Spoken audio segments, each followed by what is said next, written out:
like to call the meeting to order. This is the Board of Behavioral Sciences. It is May 9th, 2019. We are here at 8:34 in the morning at the Mission Inn, 3649 Mission Inn Avenue, Riverside, California, 92501. Can we call a quorum? Good morning. Gabriel Lamb. Here. Christina Wong. Here. Leah Brew. Max Disposti. Here. Betty Conley. Here. Peter Chu. Here. Jonathan Maddox. Here. Alexander Kim. Here. Christine Whitlisbach. Here. For the record, Deborah Brown and Vika Stout are absent. We have a quorum. Thank you. And with that, I'd like to thank Judge Kimberly Belvedere for joining us this morning. And I would like to have the board introduce themselves and let us know your role. Christine? I'm Christine Whitlisbach. I'm a public member. Alexander Kim, public member. Jonathan Maddox, LMFT member. Peter Chu, public member. Betty Connolly, LEP member. Max Disposti, public member. Leah Brew, LPCC member. Christina Wong, LCSW member. Gabriel Lam, LCSW member. And before we move to our business of the morning, is there any public comment for items not on the agenda?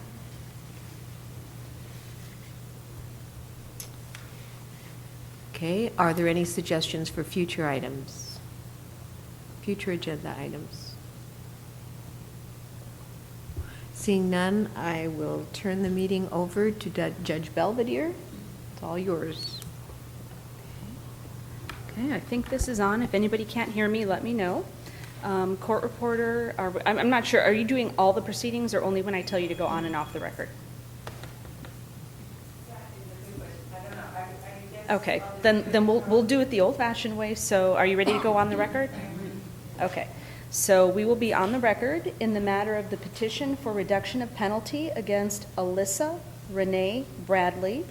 The OAH case number is the agency case number is 2002-014-001-381.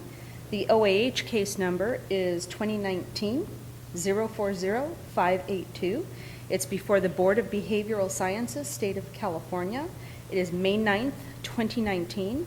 I'm Administrative Law Judge Kimberly Belvedere, and I've been assigned to do the procedural matters in this case. Of course, the case is before the board. The board will be making the decision at the end of, and this goes for everybody who's here for petitions today. The board will be making the decisions. I'm here solely to control the proceedings.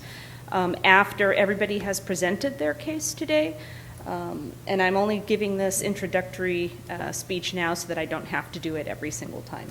The board will retire into closed session, and they will make a decision, and at some point in the future you will get notification of that decision. So prior to going on the record in this case, I received exhibits from the Attorney General. Those exhibits have been marked Exhibits 1 through 5, and they are admitted. And at this time, if I could have the Deputy Attorney General introduce herself and also petitioner. Good morning. Molly Selway, Deputy Attorney General, appearing on behalf of the people of the State of California pursuant to Business and Professions Code Section 27601 and Government Code Section 11522. Okay. Alyssa Bradley. Sorry. Okay, Alyssa Renee Bradley, licensed marriage and family therapist. Okay, so you're representing yourself here today, correct? Yes. Okay, it works pretty much the same as if you've ever seen Traffic Court or Court TV. It works exactly the same. We're going to have, the Deputy Attorney General go first just to give me a background of the case, so I have that for the decision, and so the board understands why we're here. And then we'll have you present all of the reasons why you think your petition for reduction of penalty should be granted. Okay? Do you have any questions so far? I just want to clarify one thing. I began with a petition to modify. As I was submitting paperwork, I was informed that I actually qualified to petition to terminate. So I resubmitted an extra statement to do a petition to terminate, and shall that not go through, then they would possibly petition to modify certain terms. Okay, and I see, looking in the exhibits, I'm sure the Deputy Attorney General can clear this up, but it looks like I have a notation on the petition. It says termination of probation as of 9/15/2019. I'm not sure if that means she's eligible for it. Are we here, is it just a petition for reduction of penalty, or is it for reduction of penalty and/or modification or termination? I thought it was both. I didn't write this on there, so I don't actually know who wrote this or where it came from as far as that's concerned. So early termination or modification? Correct. Okay.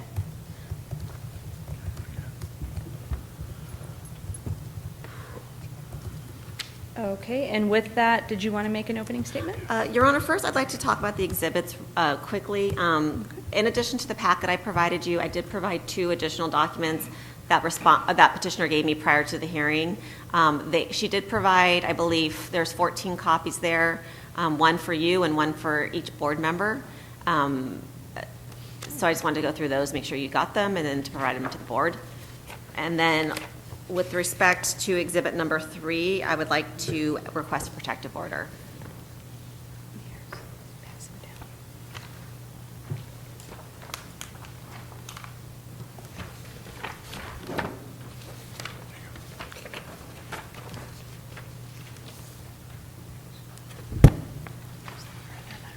Okay, and I'm sorry, I missed that with respect to Exhibit 3, what now? Exhibit 3, we are requesting a protective order.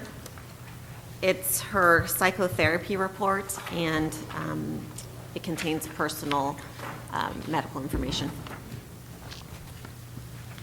Okay, I'm assuming no objection. A protective order just means it's under seal, so it won't be public record. Right. Okay, so the protective order is granted. I likely won't get around to issuing that today, but I'll make sure that it is issued. Thank you, Your Honor. And for each respondent here today, we'll have a similar request. Okay. Or petitioner, sorry. Okay, so I'm going to mark petitioner's letters as Exhibit A. Do you have any witnesses that you brought with you today, ma'am, or no? I have my husband with me. Okay, but the letter writers are not present, correct? No. Okay, so any objection to the admission of Exhibit A as administrative hearsay? No objection, Your Honor. Okay, so the 2 letters are going to be admitted as Exhibit A as administrative hearsay. Opening statement? Thank you, Your Honor.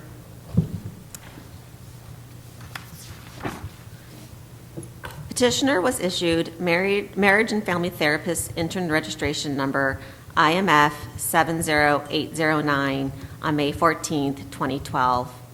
The registration expired on May 31st, 2016 due to failure to take a law and ethics examination, but was renewed on July 4th, 2017. Subsequently, the registration was canceled when petitioner received her licensed marriage and family therapist license number LMFT 106426 on May 15th, 2018.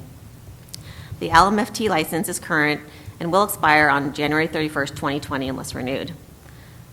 The board filed an accusation on May 5th, 2015 based on a substantially related criminal conviction. Petitioner was convicted of a DUI on January 27th, 2015. The facts that led to the convictions are as follows. An officer observed petitioner swerving and pulled petitioner over. The officer noticed that petitioner smelled of alcohol and that she had red and watery eyes. Petitioner admitted to drinking alcohol. Petitioner submitted to preliminary alcohol screen indicating that she had a BAC of .275 and .287. A stipulated settlement was entered effective December 18, 2015, and petitioner was placed on probation for 5 years with alcohol and drug terms. The probation was told from January 29, 2016 to June 4, 2018. Petitioner is fully compliant with the terms of her probation, including submitting psychotherapy quarterly reports, completing relapse prevention programs, submitting her quarterly reports, and paying her cost. Thank you. Okay, just give me the dates it was told again. January 29, 2016 to June 4th, 2018.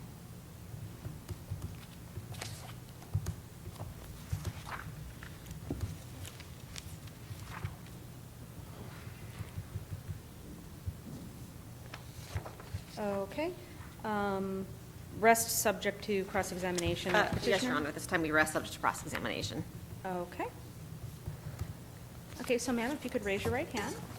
Do you solemnly swear or affirm, under penalty of perjury, that the testimony you're about to give in this proceeding is the truth, the whole truth, and nothing but the truth? Yes, Okay, and we know who you are, but if you could just state and spell your name for the record. sure. Alyssa Bradley. And you can put your hands down. The protocol behind this.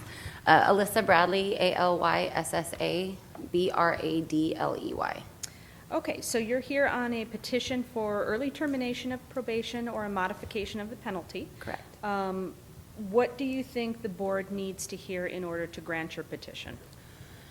Okay. First and foremost, I'm extremely appreciative and thankful that I actually have the opportunity to present the board my petition to terminate my probation. I am here to express how my life has shifted in a clear and positive direction while adhering to the disciplinary guidelines that were set forth by the board to ensure the safety and well-being of the public are protected. I take full responsibility for my actions, and I am confident that over the last 5 years since the DUI, I've embraced every aspect of this process. I have new tools, new insight, new perspectives, and am constantly progressing forward. What I have learned today will go beyond today. What I've learned through this process will go beyond today. I knew I was going to be in this chair one day. I just had work to do. 5 years ago, I was in the process of leaving a very toxic marriage. At the time, I was not utilizing my outside support system nor incorporating healthy coping skills. At the time of the incident, I was in the midst of getting a restraining order against my ex-husband. I received a threat, and unfortunately, with the mixture of emotions and alcohol, I chose to drive away from my residence. Thankfully, I did not hurt anyone in the process and was pulled over safely. Overcoming the guilt and shame of what could have happened that night has been a big part of my therapeutic intervention. I will not lose sight as to how this experience affected the close relationships I've had with my family and friends and how I actually disappointed them. Both professionally, legally, and personally, I have had to take responsibility, and I was prepared to do so. With a clear and sober mind, I began to make every change imaginable.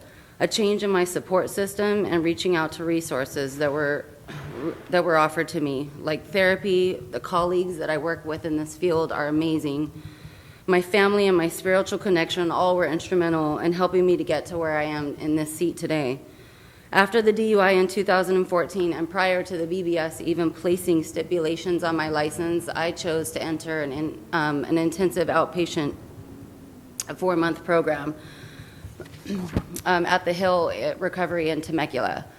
I learned a lot by being the patient in the other seat. This was a catalyst in building my support network and building my self-efficacy that I knew was detrimental in my forward progress. By sharing my story with others in similar situations and being as transparent as possible, I was able to be vulnerable and accept all the gifts and resources that were provided to me. With patience, time, and discipline, who you see here today is not the same person that I was 5 years ago. If I wanted to continue in this profession, I needed to address my own concerns, not only as a therapist, but as an actual human being. I just wanted to be better. Prior to my actual conviction date, the irony that the County of Riverside, where you guys are at, was where my court, where I was actually convicted of my DUI. I had already entered the 9-month program, was completing the MAD program. I completed all the community service and everything in the correspondence while the BBS was actually probably working on all the paperwork to be in this seat today. I had random drug testing and everything done with all those programs as well. I was also seeking therapy at the time through the outpatient program that was offered to me. So I did all this while continuing to work at Collaborative Learning Solutions, which was the employer that I was working at for 5 years. It ended a couple years ago, but they were actually very supportive of the process. I got the DUI while I was working with them. It was summer school, so I wasn't in session. But that actually one of the reference letters is one of my prior supervisors who we've all had outside relationships with, and they were really, really supportive of me going through this and knew a lot about the personal situation that I was in. So in December of 2015 is when I signed the actual disciplinary order, and everything was set to go. I was ready. I had already embraced this whole process. I was already putting in work to prove that I was competent and safe. Unfortunately, after I signed it, my job at the time went part-time because they lost a contract with the school district. So now I was half my income and had no health insurance. So meeting the board's requirements of being a therapist and then also doing the drug and therapy and all that, I wasn't feasible. So with that, I had to resign from the position because I could no longer practice. So that's the reason that I told the probation. Meanwhile, even with that setback, with that obstacle, it actually gave me, I had already been building my support system, my divorce and everything that relationship was gone. I had a brand new, not a brand new support system, but I really embraced the people that cared about me, which included my colleagues, my family. I actually took some time. I visited my brother and sister out of state, and I was just constantly interviewing for jobs. And while I did that, I refused to change my profession. I knew I was in here for a reason, and I knew I had to really present to you guys that I'm okay. So during that year, I was off, I was getting offers, but I was also not getting offers for MFT or AMFT at the time, an intern. But so I ended up picking up a position at a university, like part-time for a 60-day contract. But at the time that I signed the disciplinary order, prior to tolling, I had just been approved to sit for the state exams. So I was like, I was literally everything's coming to a halt. Luckily, I was safe and I was making healthy decisions at the time. While tolling, actually, a big addition to my support system was I met my husband in the beginning of 2017. So he's been a huge catalyst, even with all this craziness going on in my life and having to really take some time. There's a lot of patience that's involved in this process. When I want things to move fast, I had to slow down. And so we were married last year, and he's been a huge catalyst in helping me towards the different goals and achievements that I continue to strive for. And along with him, we have his two sons that we take care of full time. So I have a new family. A lot of things have changed. I have a new last name, I have a new family, and we actually just closed escrow on our house last week, which is a huge, big thing in our life. It's crazy, but it's been a blessing. So during 2017 was a great year. I was able to shift again. I still was focused on the state boards. I reapplied because I had let the time lapse from a year. I had to submit a few more hours. And I passed the state exam. I passed the law and ethics, and I ended up finding an amazing position at Kamali'i Foster Family Agency, which the boss, which is a supervisor, who turned into a friend, wrote a reference letter. And she said a lot of the reason why she hired me was because I was so transparent. Because I would actually go into interviews and kind of give them the rundown first, because I didn't want to go through the whole background process and then them get to this point and be like, so you're on probation with the board, like we can't accept that. So I actually probably missed out on a lot of opportunities because of my transparency, but I just wanted to go in there with the honest heart. So she actually wrote a reference letter for me as well. I then ended up studying for the state boards. I kind of put the tolling off because I wasn't in a full LMFT position, and I wanted to focus on the state boards because time was lapsing on that. So I ended up in May of 2018 last year. I passed the state boards first time, and I was able to untoll my license because Kamali'i was able to pick me up as an LMFT. So now the last of the leg of this process was finally untold, even though throughout these years I've gone to AA meetings through all the requirements of the County of Riverside, and through the programs that were offered through the relapse prevention programs. And then I was seeking therapy. Actually, therapy has been a kind of a difficult part of the process when you're trying to please the board at the same time, because some therapists are like, wait, I have to submit quarterly reports and you're what? Some people don't understand this process. So I've actually learned a lot and done a lot of research and I really put myself out there in this process. So within the last few months, with all this growth and everything, I'm proud to say that I'm now in an amazing, as I was writing this petition, I began a new position at Cal State San Bernardino as a student resource specialist, where I provide accommodations for students who have mental health disabilities. And it went back to my collaborative learning solutions position that I had lost, and I tied back into education. So I'm now being able to apply myself even more from all the experience that I've put in with this field. So dream job, I'm remarried, a lot of progress. My support system is completely different than it was when I was at that time in my life that was pretty difficult. So I actually embraced this disciplinary order not as a pain and a punishment, and it was actually allowed me to discipline myself and allowed me to focus on me, something that I was not doing before. And everything that the transformation that I've made, it supersedes the disciplinary order that was actually put in place on me. And so who you see here today is completely different than the decision that I made that night that I decided to get in that car. So I'm here to ask the board to take this little cloud that's kind of been hanging over my head and just be able to expand even more and kind of blossom even more. So again, I thank you for hearing my case and allowing me to present to you today my journey. Okay, cross-examination. Thank you.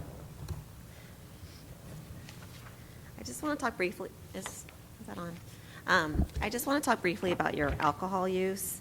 Do you consider yourself an alcoholic? I actually consider my alcohol use at the time as very problematic. I had never had issues with alcohol in the past. It was something that year just seemed to be more of a coping strategy, I guess. It wasn't anything I planned on turning to. But as far as an alcoholic, I would say it was more problematic at the time. Okay. Since your DUI, have you drank any alcohol? Yeah, I actually, the therapy thing, when I entered therapy, I used June 3rd as my last alcohol date. Okay. Because my therapy diagnosis actually carried through with me. June 3rd of what year? Of last year. Okay. So my therapist, when they put the diagnosis, because they had to have one, they used the one that I told them I had in 2015 or 2014. So it like carried over. That I had a hard time struggling with the diagnosis because I was in remission for so long. So the few times that I did have a drink was at a celebratory wedding, and I can literally count it on my hand. But it was never overindulged like it was in 2014. It was never, that was just a weird period of time. Okay, so June 3rd Of last year. Last year was the last time you had any alcohol? Yeah. Okay, so that would be your date of sobriety? Yeah, Okay. my original date of sobriety was the night of the DUI. I did not drink after that for quite some time, Okay. for years. And I believe you said in your application that you did attend AA for Yeah. a long period of time. Yeah. And you, did you complete the 12-step program?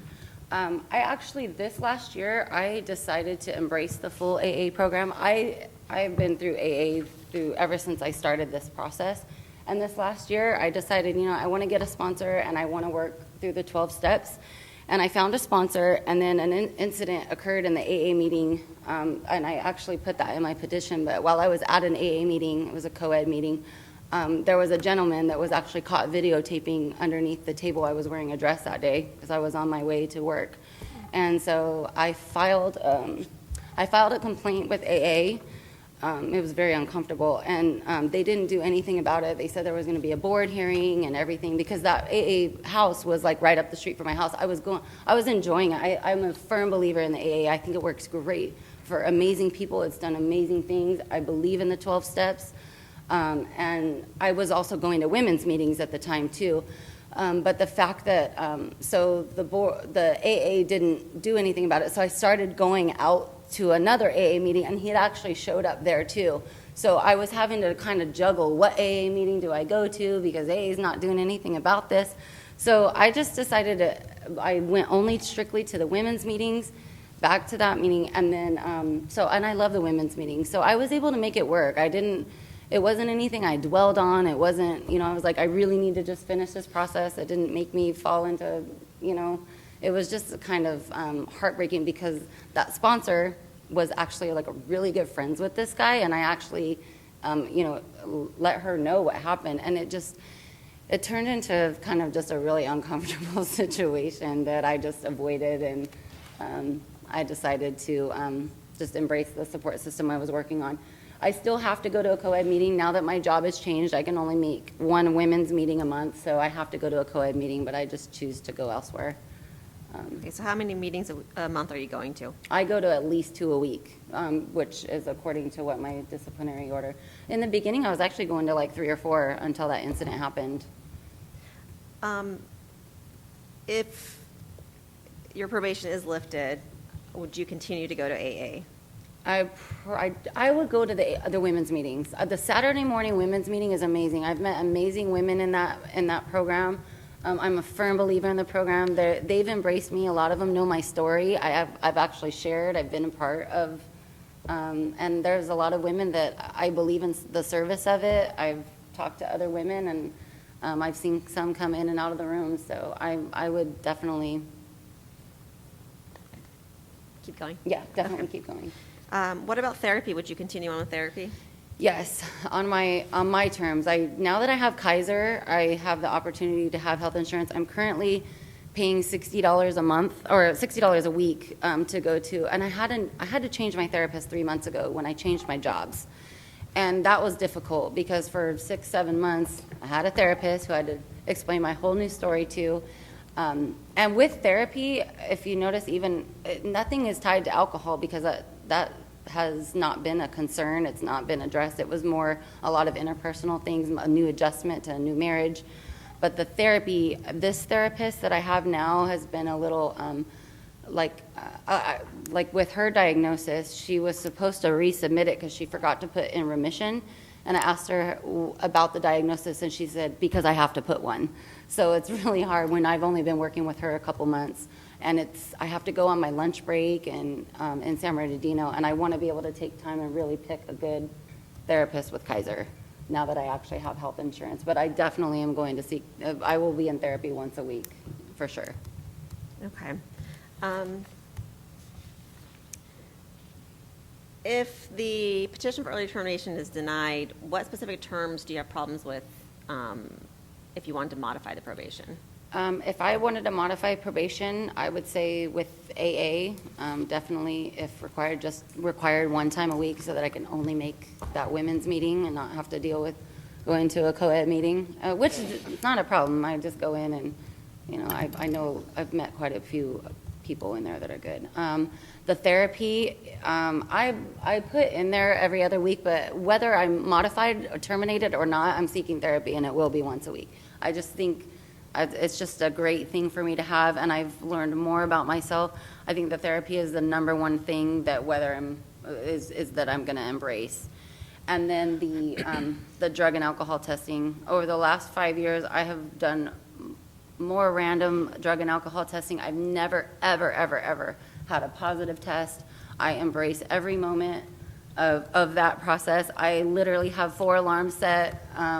It's starting to just become more of an inconvenience and very expensive. And now that I've bought a house and have a mortgage payment, a lot of my finances I want to be able to invest in my life. And I have CEUs coming up, and I would love to be able to have that removed as well, just for the financial burden and the fact that I don't think it's necessary at this point. Okay. And I think you did mention your support system and, being your husband, and I believe you said AA and therapy. What mechanisms do you use to deal with difficult situations now? I am actually a huge sports fanatic. I fell back into my love of sports. I think the drive and that I had as a kid growing up with sports, I kind of channeled into this process, and I looked at it and faced it as a challenge. So I continue to be involved in the love of sports. I believe in a healthy lifestyle. I love exercising. Some of my other coping strategies is journaling. To add to my support system throughout this process, my grandfather, who I really wanted here today, but he's actually in the process of needing a knee replacement, so I didn't really want to truck him here. But he has probably been the main driving force of it, because he's seen me at the worst, and he's also seen me progress to who I am today. So he's been a big part of my support system. And the fact that we work in a healthy, wanting people to be mentally healthy field, I have found amazing therapists and amazing social workers who have become amazing friends of mine, who I actually reach out to. I have just a different outlook on life and how I approach, waking up in the morning and gratitude. I think this process slowed me down, because I was going 400 miles an hour trying to accomplish this and achieve this and do this, and then overwhelmed with everything that was going on in my life. And this really disciplined me, and that's what my coping skills has turned into, is that not everything is controlled by me. Like, I can take the time and focus on myself for once. Okay. I have no further questions. Okay, do you have anything else you want to add before we get to your witness? Nope, I think that I hope that I've given every ounce of my soul to all of you guys today. Okay, actually, before we get to the witness, why don't we do board questions? So starting from my left, just go one by one, identify yourself for the record, and if you're a public member or industry member, and I will turn it over to you. Hi, I'm Good going to go morning. first, I guess. I am Gabriel Lam, LCSW member. You mentioned that you've been in this process for about 5 years, and it's been an interesting journey, for sure. You've been on probation for 2.5 years? I've been on probation 3.5 years. 3.5. Right. Okay, I just needed to clear that up. Yeah, the dates get kind of crazy. All right. Yeah, No- since no more December of questions. 2015, Okay. that the board disciplinary order went into effect. Thank you. Christina Wong, LCSW member. Good morning. So welcome to be here. Thank you. So I have a question about your sobriety date. Mm-hmm. So I think your disciplinary action was in effect on December 18, 2015. Yes. And and then there's a tolling period, and Right. it was, and it's in effect again, on in June.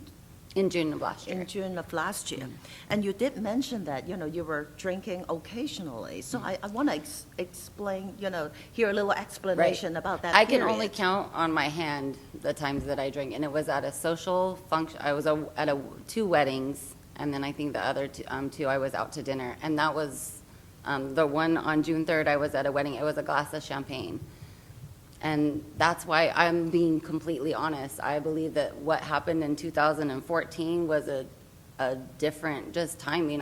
Alcohol was looked at with a different mindset than it was when I could drink it on an occasion like that. Right. But I don't have I don't do it like I need that. I've never done it with I need that drink. It was just a normal feeling of somebody who has a drink, a different mindset, I guess. So, any thought at that process, when you're out in a wedding, that completely refrain from alcohol because I'm on probation, and, any thought of that? I did. I don't think it was, maybe because I wasn't, had to administer, like a testing or something. I don't know. So my other question is that, when did you start drinking? As far as the way that I was in 2014, it was that year prior. Before that, I never even had my first drink till I was like 22. I never had issues with overindulging, getting drunk. I wasn't a party person at all. There was just alcohol became an issue within my marriage at the time. And that's where I think it escalated and became a problem. So, so what you're saying is you were the social drinker, and, or just using drinking as kind of like a normal part of life? And you never see that, that drinking has been a problem? It had never been a problem. When it was a problem back in 2014, I had isolated. During that time, if I drank, I was by myself. It wasn't an issue out if I was socially. That's probably why if I'm at a social event, it's different. It can be a glass of champagne. When I had that problem, I was an isolator. And that's why I knew I had issues, and I had to work on my interpersonal conflicts that I was having with myself, and entered the treatment program, the outpatient treatment program, prior to the board even. I didn't drink for quite some time, probably 3 years, before I even had a drink at a social event.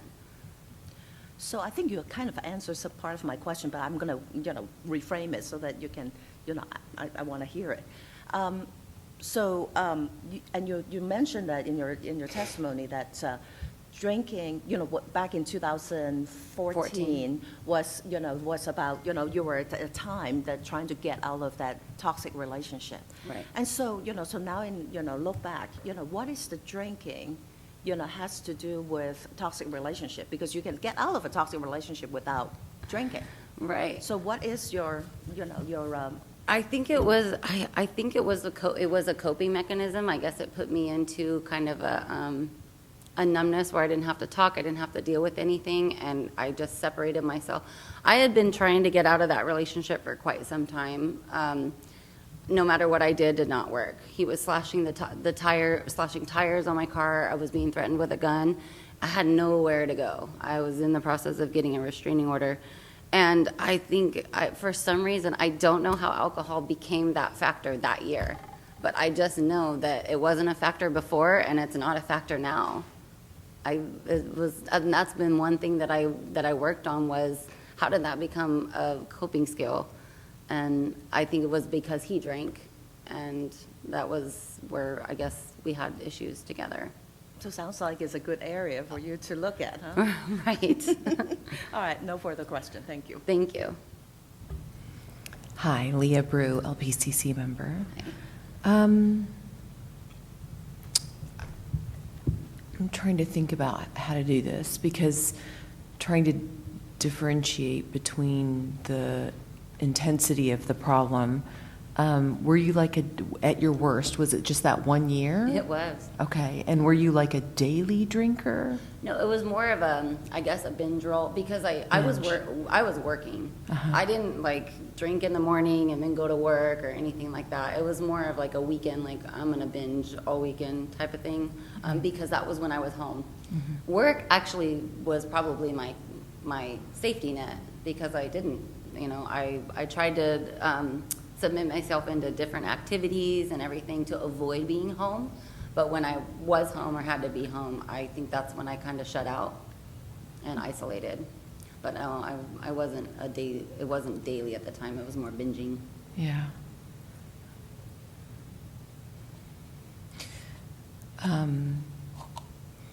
So it seems like you've done a lot of work on yourself to slow down, to not have to rush through life and overachieve, compensating for insecurity, I assume. Yeah. Because that's what we usually do, right? Oh my goodness. And that's been the topic of discussion, both personally and with therapy. Yeah. I sometimes feel sorry for my husband. He's been an amazing driving force in this. Yeah, so I guess I want to confirm that you really are doing some good work on yourself, not just on your behaviors, but on that internal stuff. Yes, definitely. And that's why even when I put in there every other week, no, therapy is literally it's my go-to, really working on. I actually did, in 2017, I sought a therapist. I actually wanted him to be my therapist through this process, but he was I don't know. He felt like it was a breach of confidentiality and having to submit to you guys. I did EMDR. I worked on a lot of I focused on healthy coping skills because of the alcohol related from 2014, and it brought back some conflicts that I had maybe not resolved. I had a lot of deaths in my family my mom, my dad, my grandma, like all within a very short, time frame. So there was a lot of stuff that I thought, hey, I've worked through it, and I really didn't. So a lot of interpersonal stuff that I've focused on, and still have a long way to go. But I have such a huge support system right now that, and resources that I've been able to embrace. So. Okay, well, congratulations on getting licensed, getting married, buying a house. Thank you. Thank you. Hi there. Max Disposti, public member. Not more than a question is, a lot of things are happening. So we appreciate your honesty and being here today, and new house and husband and everything. What do you do for fun? And I don't mean to be intruding in your private life. It's just I'm more glad like you asked that. Right. I asked for a reason that. So what are your coping mechanisms? Because with a life of everyone's, actually, we get in situations where we might be triggered in reperpetuating certain behaviors that we got rid of. But how do you manage your fun time in terms of hobbies and things like that? Well, like I said before, I'm a huge sports fanatic. Between the Chicago Cubs and the Bears. And I then was going to tell you, don't tell us what. That's him right there. Hey, I don't want to be biased. What's wrong with the Chicago Cubs? Well, I'm Italian, so I'm another spectrum of And I'm of a huge sports, so don't worry. basketball. I'm a Clipper fan. So we actually just went and saw the Bulls play the Clippers in March. So we really enjoy. I enjoy family barbecues, get-togethers. I'm huge with family. I don't have a lot of family out here. I have my grandpa. We have close family friends who we're really close to. I love just being connected with people. That's a big fun thing. I have a cool dog. I have a pit bull that she's like my life. I love doing things with her. We had annual passes to Magic Mountain. So we go. I love roller coasters. I'm a thrill seeker. I love. I'm actually very outgoing person. I'm very sociable.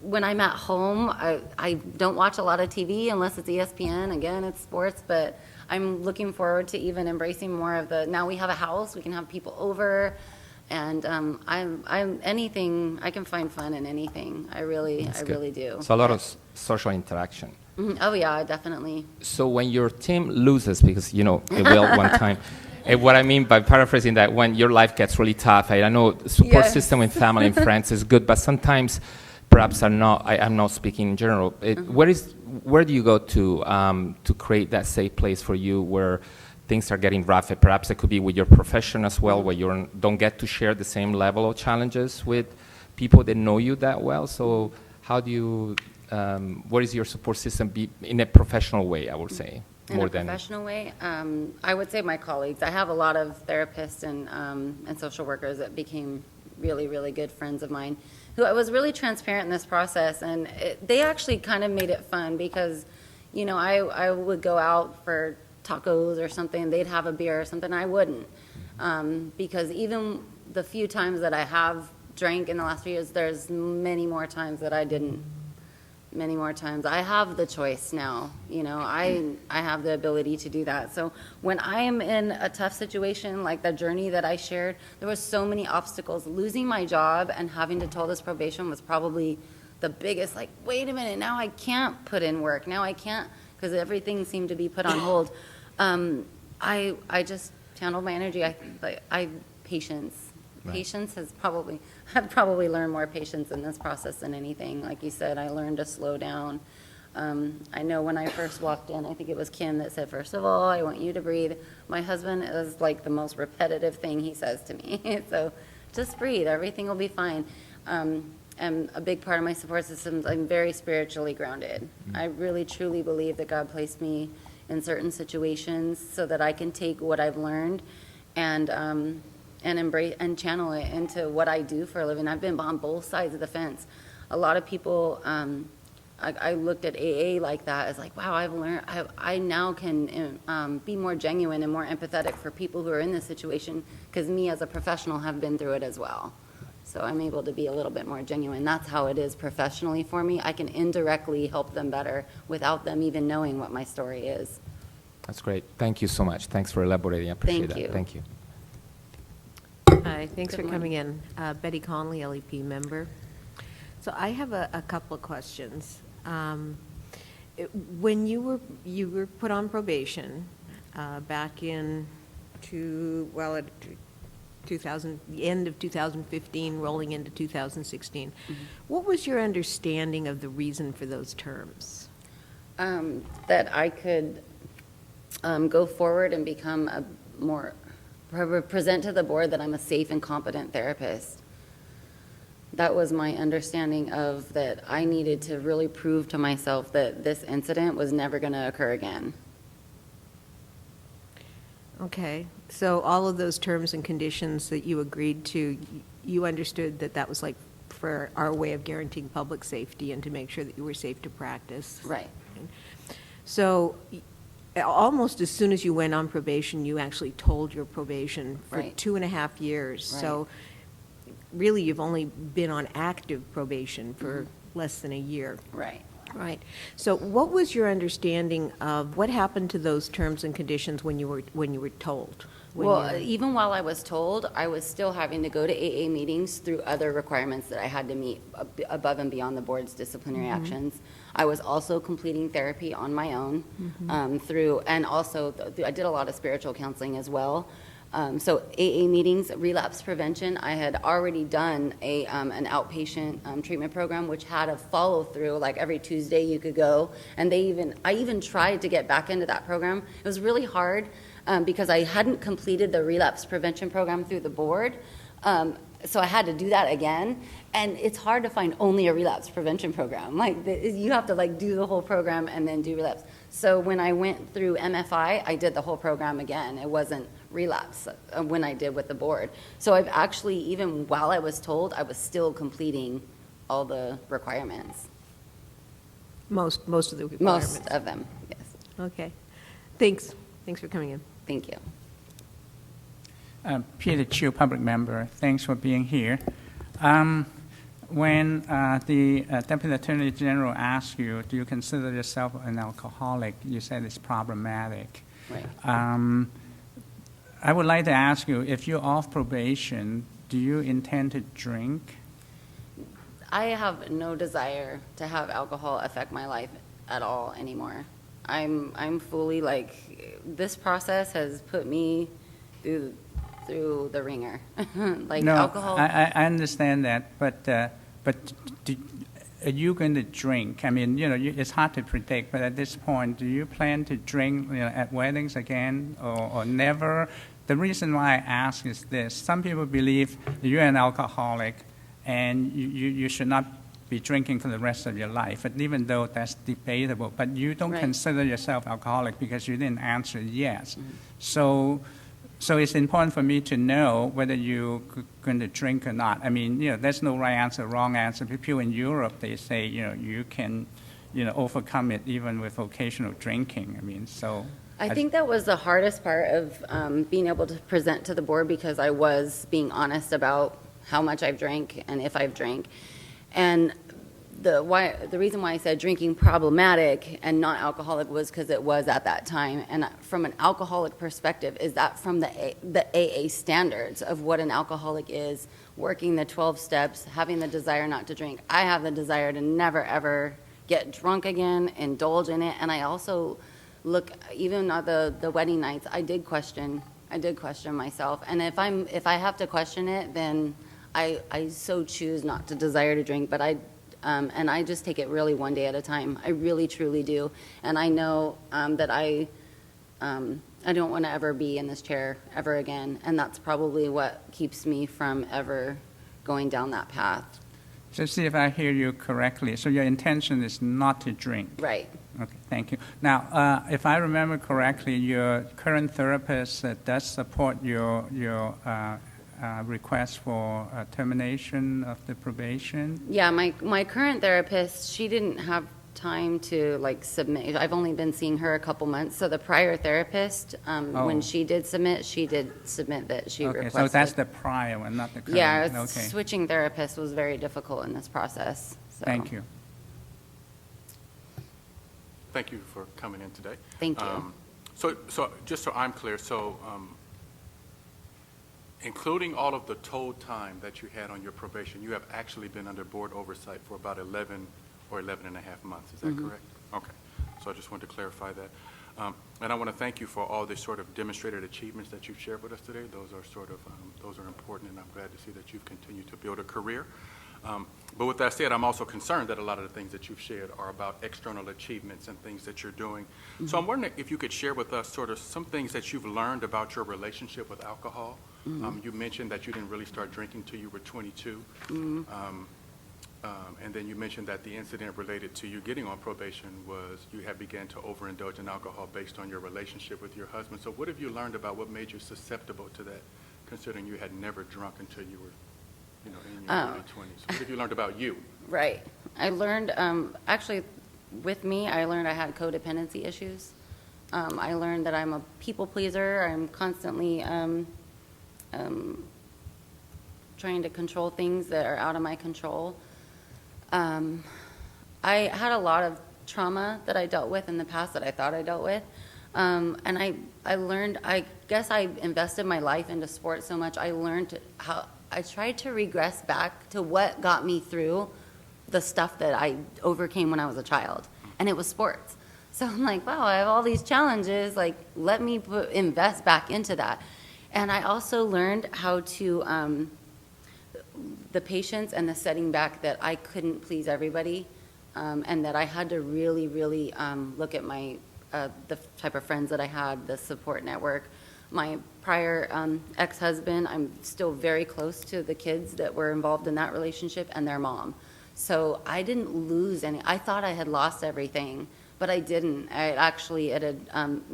Gratitude is probably the biggest thing, and just forgiveness. I think I had a lot of shame and a lot of guilt that I was just tying to, and that was even prior to the DUI. Like, why am I drinking? Why am I doing this? Why am I doing this? And I learned to kind of let things go, and rather than hold on to them. And I think that that was what was happening. That marriage was almost 15, 16 years. So I had to learn, almost 17 actually. I had to learn with myself that it was okay to let go of things that were really not good for me, rather than how much energy am I going to spend on this and what's going to be the outcome. I learned to kind of choose, like how I invested my time and effort into being here today. That was positive, Thank you. So maybe could you share, is there like one specific sort of tool that you use when you're in a situation? Because I think a lot of us are recovering codependents and people pleasers. So like, is there something that you do when you're in a situation where you feel like you're being pressured to do something, maybe drink alcohol? Is there a grid you sort of work your mind through to say, okay? I'm big on prayer. Like I stop and breathe, and I'm big on prayer. I really do ground myself. I did a lot of mindfulness techniques and stuff. A really good friend of mine is a mindfulness expert for the school boards. And so I learned a lot about mindfulness and really coming down to, just being by myself. When I isolated, before when I drank was bad, but now I can isolate with a clear mind, clear mindset, clear view that everything's going to be okay. Just take a deep breath and ground myself. And prayer is huge. I do a lot of journaling. I always did journal. I write down a lot of my thoughts. And I actually, as a kid, I had multiple prayer books. I used to write down all my prayers, and it kind of sucks because I lost a lot of that through a lot of memorabilia and stuff. And so I really tried to retrack through this therapeutic process with my therapist. We channeled a lot of what got you through some of the things that you went through before, and so I retracted back to journaling, sports, of course, and really grounding myself. EMDR was very helpful. And teaching me really how to come down a notch, because I can overreact a little bit. Are there other triggers that you sort of recognize that was sort of? I don't really, no, I don't really have triggers that make me drink, or that before made me drink. It wasn't really a trigger that was certain set off. I think it was just that time frame. So you do understand there's a difference. A trigger is just a trigger. Triggers don't make you do anything. Triggers sort of put you in a place, position to make a decision. And right. So I'm just wondering, and the reason why I ask is, I know this is a very sort of public process, and it's normal to be anxious, but I noticed you have significantly pressured speech, and so I don't know if you would consider yourself a typically anxious person, or is that something that's just going on today just because you're here? I think more because I'm here. I think I've calmed down a lot over the years. I guess maybe it is more overwhelmingness of finally being in the seat. So, but I do recognize when I get a little anxious. Sometimes I just bring myself down. I just have to take a deep breath. It really, really is just regroup, take a deep breath. Okay, now move forward. Okay. And could you just, could you recap some of your self-care? So I know that you're a big sports fan. Mm-hmm. I know that you love to sort of engage and connect with your coworkers. What are some other self-care tools and resources that you have that really work for you? And you mentioned prayer too. So Yeah, and journaling. So journaling. I enjoy cooking. I cook almost every day for my family. I'm trying to compete with my husband on that aspect. I love stability, and I like the fact that I'm on a schedule now. Before, like, could have been kind of in disarray. That's why I said a lot of this brought some good discipline. And I have a great approach to wake up, do this. I have a good routine and stuff. And I think over time, and I did a strengths finder thing with my my coworkers and employees, and adaptability was actually one of my #1 strengths. I've actually learned how to adapt in that. So I kind of took that adaptability string and said, that's kind of like, how do I channel that and take care of myself? So I learned to, with self-care, like I said, I cook, and I love my dog. I like to, take her out, go to the beach. And I like to get my nails done and stuff, which I'm kind of putting off making a mortgage payment. But I love to do stuff that make me feel better. I know that we talked a little bit about insecurities, and that is something that I've actually been overcoming over the years as far as who I am. Sure. I think I've overcome a lot. It sounds like you have. Sounds like you've done a lot of great work. Do you currently still have a sponsor? I didn't end up, after that whole incident with I have another one that I reached out to, but we were going to focus specifically on spiritual growth, the spiritual foundation of AA, because I'm a firm believer in that, and I still plan on working the steps with her and stuff, because some of the steps are very fascinating, working through the character defects, the making amends. I've actually done a lot of that without the protocol of the 12 steps. I have the 12 steps book. Again, I'm a firm believer in that program. I truly believe it works, and I wanted to do it from the spiritual aspect. So she's just been busy as far as us connecting. But okay. Do you have people in your support system who are not connected to your sports affinity or coworkers in work? And the reason why I ask is sports, and I'm a therapist, so when I get around other therapists, we get into the jargon talk, and we can really hide behind that. And so I'm wondering, are there safe people that you spend time with who can be honest with you and you with them outside of the Cubs games and right. therapists? I actually have a close friend of mine, of ours, actually I met when I met my husband, is a recovering alcoholic. So I actually talked to her about some of the things. I actually have a history in my family, people who just don't drink anymore. My grandpa, who years ago, he'll talk about how 50 years ago he drank and he just stopped. He's like, I just didn't like it anymore. So I have people who've gone through AA, people who haven't gone through AA, and people who I've reached out to share my journey with, who are either in awe or who, hey, I've been through something similar. I would say Dr. Ben, who you guys got that letter from today, he's the new lead counselor at a new position, and I felt comfortable enough to reach out to him and be like, hey, this is something that I've gone through. What do you think? I think that's just the analytical part of me. I love knowing about people, and I like sharing my story. I think it helps a lot of people. I have one friend who, actually LMFT coworker, who she said me sharing my story about how much I was overcoming, she said helped her son, dealing with her son who was dealing with addiction to prescription meds. And it was just, I was like, wow. So I do have some sort of impact, and that really does make me feel that I'm in the right position and I'm exactly right where I need to be at to move forward. Okay. I just have one last question. Thank you. I appreciate your patience. So one of the things that we frequently see is that probationers pretty early after getting on probation come and request to have modifications or to be released from probation. And a big part of that is not necessarily that they have sort of fully developed or their rehabilitative process, but that it just, probation's inconvenient. You know, it costs money, it costs time, it requires things of me that are uncomfortable. And so I'm wondering, how much of that sort of brings you here today? Like I told myself before I came here today and months before I requested this petition, whether the board modifies my probation to terminate or to modify, I'm fine either way. I know that I've made progress and I know I've gone forward. I've made this happen financially somehow, some way.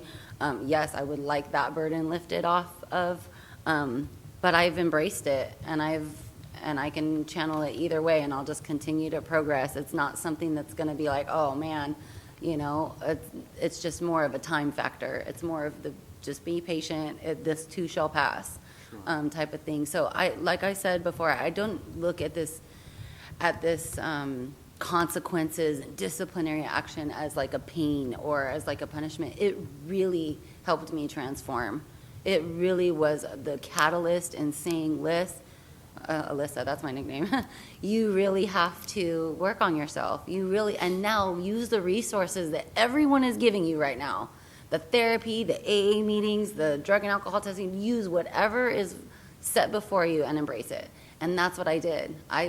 And I now have a support system and resources that I never had even before the DUI. So I've just grown. I've just really embraced this process. I didn't put pity on myself. When I got frustrated was when I had to toll it, because I was like, no, I need to do this. Like, I'm ready to do this. But there was kind of some double-edged sword. If you weren't practicing, you couldn't meet the probationary requirements. And in order to meet the probationary requirements, you had to be practicing. So now, after being in a job for 5 years, who amazingly kept me on board and said, we're going to work with you through this. But then, you know, circumstances led to now I don't have a job. Now I'm going to apply. Now I have a conviction on my record and I have probationary terms. So it was just another obstacle. It was like, okay, I'm going to get a job. It's just going to be more difficult. So I just really embraced the challenges and just kind of rolled with the flow. I didn't dwell on anything. Thank you. Thank you. Alexander Kim, public member. First of all, thank you. Congratulations on your progress. Thank you. I don't have any questions. I think my board members answered a lot of the questions that I was going to ask. But you know, as a sports fan myself, I understand some of the difficulties. You know, the Lakers losing, but Good. but I am glad that you answered some of the questions that I had regarding sports, because you know I have a lot of friends in that genre, and a lot of heavy drinking is involved. Right. And make sure to. I'm glad you acknowledge that, and your coping mechanisms as well. So thank you. Thank you. I don't have any questions. Anything else? Okay. Did you have anything else you want to add before we go to your witness? I left it all on the table. Okay, and you did say you had a witness with you, right? I have my husband with me. Okay, and you wanted him to testify as a character witness? No, unless you want to say something.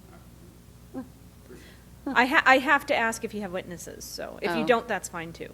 I don't know. Would you like to? Well, I just want to say. Okay, hold on. Are you going to testify? Are you going to? Okay, then why don't you come and sit next to her? I'm And and go ahead and raise your right hand. Okay. Do you solemnly swear or affirm under penalty of perjury that the testimony you're about to give in this proceeding is the truth, the whole truth, and nothing but the truth? I do. Okay. Go ahead and state and spell your name for the record. My name is Jimmy Bradley. Oh, I'm sorry. Okay, Jimmy Bradley. Okay, Jimmy Bradley, Bradley. Yes. Okay. And normally we would have her ask questions.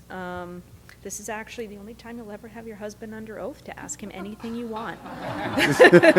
But not to scare you or anything, but no, actually, you've sat here, sir. You've heard her testimony. Is there anything you would like to add, or is there anything you would like to ask him that you think might be helpful? No, I to just your want to petition. say that been married to her for a year. We were together a year prior to. I've never seen someone so willed and driven to get past everything that she had been through, and I'm just glad to be a part of it and to watch her grow. And you know, we just closed escrow on a house, like she said. She underestimated that. It is a beautiful home. It's just fun now, just watching her progress. And now I watched her go from the foster family agency. Actually, it was at a Wiley Center first. And then she went to Kamalii, the foster family, and now she's at Cal State, and she's in heaven. And I just watch the progression, and I help her as much as I possibly can. So I think she's ready. I think she's on her way. Okay, do you have any questions for him? No? You sure? Going once, okay. No. Any cross-examination? Okay, starting from the right, any questions for him? No? Nobody? Okay, thank you very much, sir. Thank you. You missed your chance. Okay. Okay, so the exhibits are in. Would you like to make a closing argument? No, Your Honor, no. Okay. Would you like to make any closing? It's kind of a final closing statement if you want one. No, like I said, I think I've left everything out there. I think I've left everything out on the table. And again, I just want to say I appreciate being able to make it this far, just the process of petitioning, the paperwork behind it. I do have, because I've been so part of this process, there is a support group that I've actually kind of conformed or helped conform that is with other BBS probationers, and it's on Facebook. We actually support each other. Me and another member and a couple other members found this because I was researching everything, and there's so many laws. Like I've got into the AB 2138, and you know, like I really became a part of like the board in this process, and did a lot of research, and have helped other probationers who have maybe been in my situation to understand the disciplinary guidelines, the actions and stuff behind it. So we formed this group, and it is a BBS probationers group, and we, so a lot of them know about this hearing, and they're watching it live, and so it's been kind of great because despite a circumstance that you go through in your life, it does not mean that as therapists it is the end of the world. We can really push through and make it through this process. So thank you. Okay, thank you very much. Then with that, we will be off the record in this matter. So I'll just need a page count for the court reporter form. Go ahead. I think with that, we're going to take a 5-minute break. 10-minute break. 10-minute break.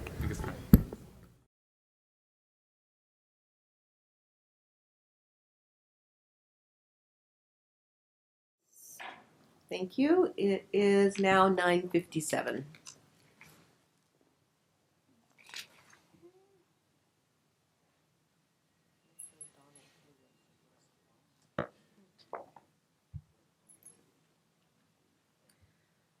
Am I turned on? Okay, so this is going to be for the court reporter. This is a new hearing, so we'll be on the record in the matter of, and now I'm not sure with this because I have a whole bunch of documents. I'm just looking at the title, so if I'm incorrect, correct me if I'm wrong.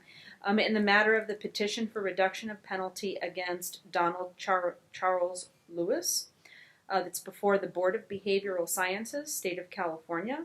The OAH case number is 2019-040-596. The agency or the board case number is 2002-01-600-1510. It is May 9th, 2019. I'm Administrative Law Judge Kimberly Belvedere, and I'll be handling the procedural part of this case. May have the appearance of the parties, beginning with the Deputy Attorney General. Good morning, Molly Selway, Deputy Attorney General, appearing on behalf of the people of the state of California pursuant to Business and Professions Code Section 2760.1 and Government Code Section 11522. Thank you. Okay, and if you could identify yourself, sir. Okay, and I was going to say, if you could turn your microphone on. Okay, and you're representing yourself here today. Yes. Okay, and did you observe the last case? Yes. Okay, then you know how our procedures work. If you have any questions, I can help you with a procedural question. I just can't give you legal advice. So if you have any questions about what we're doing, it's okay to ask. Okay? So Okay. prior to going on the record, I received exhibits from the Deputy Attorney General. Are these copies again for board members? Yes, Your Honor, it's Okay. one provided from the petitioner. It's a single letter with copies for each board member and for the judge. Okay, so the exhibits I received from the Deputy Attorney General are exhibits 1 through 6, and those are admitted. You have one likely that's subject to a protective order? In this case, we have two, Your Honor. It's going to be Exhibit 3 and Exhibit 4. 3 and 4? Yes. The psychological evaluations and the psychotherapy report.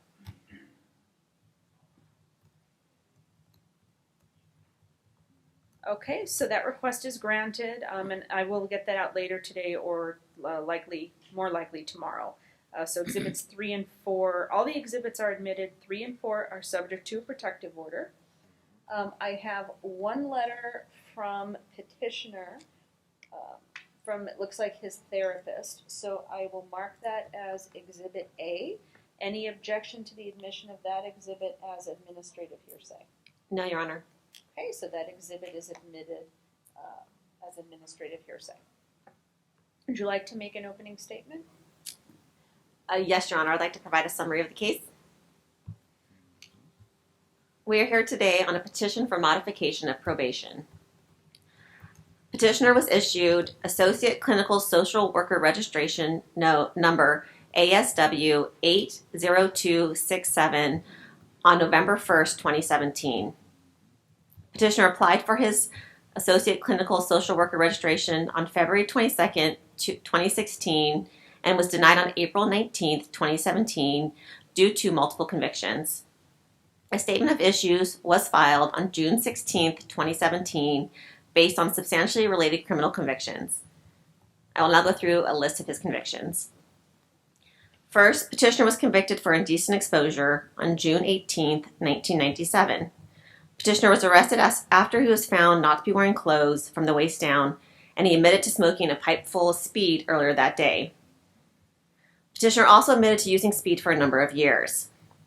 Second, petitioner was convicted for indecent exposure on August 16th, 2001. Petitioner was in the backyard of an abandoned home and exposed his penis. Petitioner admitted to smoking methamphetamine during the incident. Third, petitioner was convicted of indecent exposure on October 16, 2001. Petitioner admitted to smoking methamphetamine earlier in the day and failed to control sexual urges. As a result of the conviction, petitioner was sentenced to 1 year and 4 months in jail. A stipulated settlement was entered on November 1st, 2017, and petitioner was placed on probation for 5 years with alcohol and drug terms. He's been on probation for approximately 1 year and 5 months. Petitioner is currently fully complying with all terms of his probation, including submitting psychotherapy quarterly reports, completing the psychological evaluation, and submitting his quarterly reports and paying his cost. It's petitioner's burden to demonstrate that his petition should be granted, and therefore we have no further questions at this time, but reserve the right to cross-examine. Thank you. Okay. Sir, if you could raise your right hand. Do you solemnly swear or affirm, under penalty of perjury, that the testimony you're about to give in this proceeding is the truth, the whole truth, and nothing but the truth? Yes. Okay. And you can put your hand down. Now we know who you are, but if you could state and spell your full name for the record. Donald Charles Lewis, DonaldCharles Lewis. Okay. And now you filed this petition. So what do you think the board needs to know to grant your petition? Well, I would like the opportunity to kind of describe my rehabilitation, given these offenses, by reading my personal statement. Go ahead. Note that if you are going to read something, people tend to speak a lot faster when they're reading. So just remember to slow it down because, we're typing and we do have a court reporter and it can be a bit difficult. Okay. So, firstly, As an individual who has deviated from the right path for a brief time in my life, I have learned many valuable lessons. Although I realize that my past actions were dishonorable and shameful, I never regret my past. This is solely because lessons learned the hard way have transformed me into what I am today. They have also made me aware regarding the importance of proper guidance and awareness in one's life, and the extent to which it can have a positive or negative influence on one's life. The 3 most serious convictions on my record include 3 separate offenses for indecent exposure. The last of these convictions took place back in 2001, over 17 years ago. Since then, I have maintained an impeccable record and have modeled my life on the best practices and qualities. The root cause of my problem is that I fell into a moral company. Lack of guidance and awareness pushed me to pursue temporary pleasure in drugs and substance abuse. Under the influence of substances, I was incapable of coherent thoughts and actions. This led me on different occasions to masturbate in public while thinking I was alone. Ultimately, according to the norms and customs of society, I was punished for my misguided and certainly inappropriate behavior. The main aim and purpose of narrating this background of these incidents is to give a clear idea as to the circumstances I was faced with and led to my conviction and an 18-month prison sentence. When I got off of parole in 2005, I resolved to transform my life for the better and pursue a meaningful life. I reflected a lot on my actions and the life I led up till that point and found that it lacked true internal satisfaction. Therefore, I sought the meaning of life and arrived at the conclusion that life was all about helping others. I believe myself to be lucky enough to have had a fresh start in life and was aware of countless cases of people who had succumbed to a meaningless life. Therefore, I decided to play my part in bettering the lives of such individuals.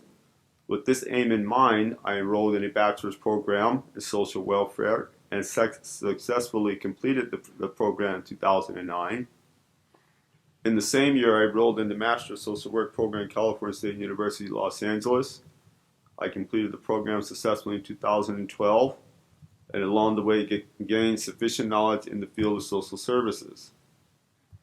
Confronting my past has been a difficult topic for me, but I overcame this difficulty as I believe I was in a better position to provide counseling to people in a similar predicament. I have employed my knowledge, skills, and experience to provide mental health and substance abuse counseling to individuals. This practice provides me inner peace and true happiness as I am able to rescue people from a destructive past. I use my life as an example for them so that they are better able to relate to me and trust me. This is the reason I never regret my past actions and believe that maybe they were for a better and greater purpose. I feel blessed to be able to make a positive difference in people's lives and am gratified that I have received a chance to redeem myself. I just have a few more things to say. As a consequence for having been convicted for 3 offenses of indecent exposure, I was put on the requirement of a lifetime registration as a sex offender. But with respect to this lifetime requirement, I am most grateful at this point in my life to be able to say that this is no longer the case for me. This all started before having gone to prison after the 3rd offense, when at that time I had no knowledge of a judicial process that, if successful, could get me off the requirement for lifetime registration. But on December 13, 2010, I entered court to attend a hearing that was to decide whether or not to grant me a certificate of rehabilitation and therefore be taken off the requirement for registration as a sex offender. During this hearing, there are 2 things mentioned by the judge that stood out to me the most that I would like to share. First were the judge's remarks about public safety, and this being the most important factor that he had to consider whether or not to grant his decision in my favor. He said something along the lines of that his decision to rule in my favor has to be based on certain assurances that I would never commit this crime again.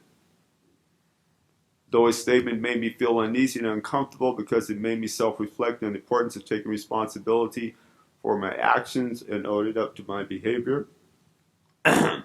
However, I understood and accepted his statement for what it was and what it meant. But the judge's second statement is the one that stood out to me the most and continues to do so until this day. He said something along the lines, but also, judging on a case-by-case basis, I can certainly see where in this case, referring to me, where, if you will, the net has been cast too wide, and that a second chance for this person is more appropriate than a lifetime requirement of registration. So this particular statement had far more bearing on my life than any other statement. At that moment, I felt exonerated, and I will say rightfully so, because I felt then and continue to feel now that my efforts at rehabilitation merit this decision. Therefore, subsequent to be granted a certificate of rehabilitation, I was no longer required to annually register as a sex offender. So I am so blessed, so grateful for having been given a second chance. In closing, I would only add that I see my past as a lesson learned, and have employed it to improve my life as well as others' lives. I believe that encouragement and assistance in my career from the Board of Behavioral Sciences, I hope for a favorable response from you in respect to my ASW intern number. Thank you. Okay, cross-examination. Thank you. Do you have a sobriety date? It's October 2001. The exact date in October, I do not know. I don't recall. And from my understanding of reviewing your record, it seems to be the majority of your convictions were due to substance abuse, or the underlying issue being substance abuse. Yes. And what were your drugs or drug of choice? Speed, methamphetamine, crack cocaine. Okay. Any other drugs? My first drug of choice was alcohol. Prior to having these three main offenses, I had three convictions of DUIs. Back then, it wasn't a felony, but my first drug of choice was alcohol. Okay, so just alcohol, methamphetamine, and cocaine. Right. Okay. And after October 2001, have you had any relapses? No, ma'am. Not after having been released from prison at that time.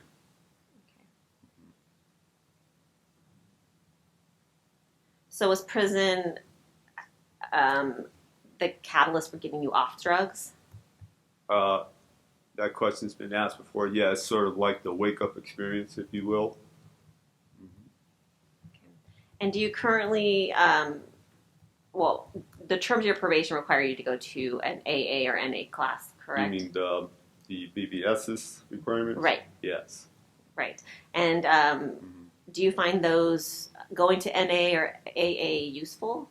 Yes. Prior to going on accepting terms of probation, I still practice a program of recovery, though not necessarily going to meetings. I go to two different churches here in this area that are well known. I make that part of my program of recovery. And what churches are those? It's Harvest in Riverside, and Sandals also in Riverside. And how often do you go to church? Once a week. Once a week? Sundays usually, or Saturdays, sometimes during the week. Okay. And with your recovery, have you used the 12-step process? Yes, for me, my recovery was the 12 steps that got me sober. Okay. And which step was the hardest for you? I remember in my early days of recovery, first coming and being exposed to the 12 steps, I would say the step one, powerlessness, unmanageability, and back then not knowing exactly what that meant. Okay, and you said that was initially. Is there a step now today that's harder than your initial step?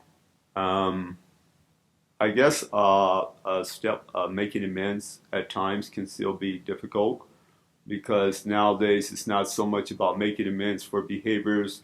When I was under the influence, I've long since done that, but sometimes there are still personality traits that I need to address with people that I'm close to, just to keep those steps in practice and so forth. So you're still currently practicing the 12 steps? Yes. Okay. As that is part of my part of the work that I do with people that I work with now. Do you understand why you initially started using drugs? For me, it started back in high school. I was in high school, Canoga Park. I was living with my brother, so it started off as recreational use. But then, when my father passed when I was 15, it just kind of unknowingly crossed the line as something that I did regularly. Like I said, my first drug of choice was alcohol.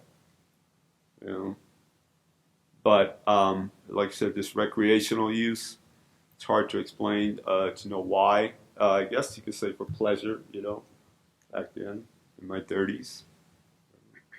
At the height of your drug use, how often were you using a substance? Daily. Daily.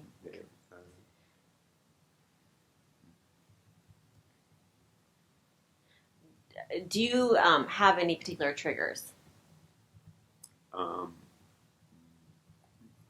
Well, I think back then my triggers were so I kind of drifted to that particular behavior, indecent exposure, using us when I was under the influence of methamphetamine and crack cocaine. One of the triggers was just thinking about that experience, so thoughts about that along associated with speed. That would be kind of hard to turn back once that kind of thought process went in your head.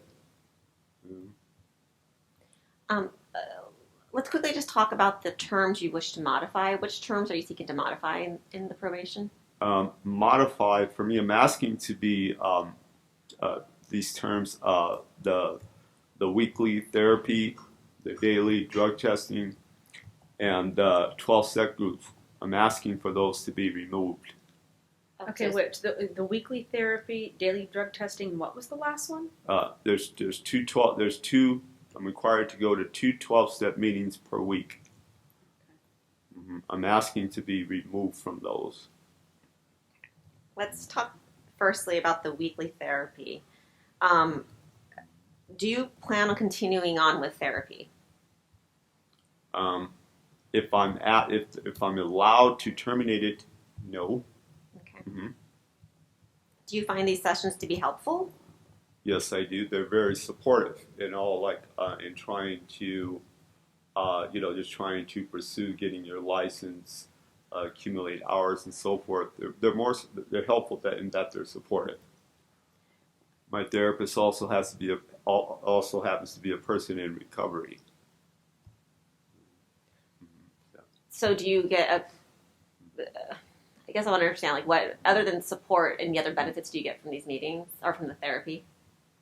Therapy does give you the ability to, to release stress, to talk about stuff that's, is going on during your week. We always talk about what goes on in my job.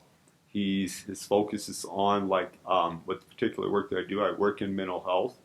I am a supervisor because I have a ASW number. I supervise other employees. So I work with people with mental health. Sometimes the job, given the nature of the population, can be stressful. I seek to him with advice as particular interventions, how to deal with people with severe and persistent mental illness. He's always, focused on, if this is becoming too stressful, that sort of thing. So it sounds like it is beneficial, so why would you stop going? Well, it is very beneficial, but actually, one of the main reasons, as far as practicality, is that it's expensive. It's expensive. It's $80 a week.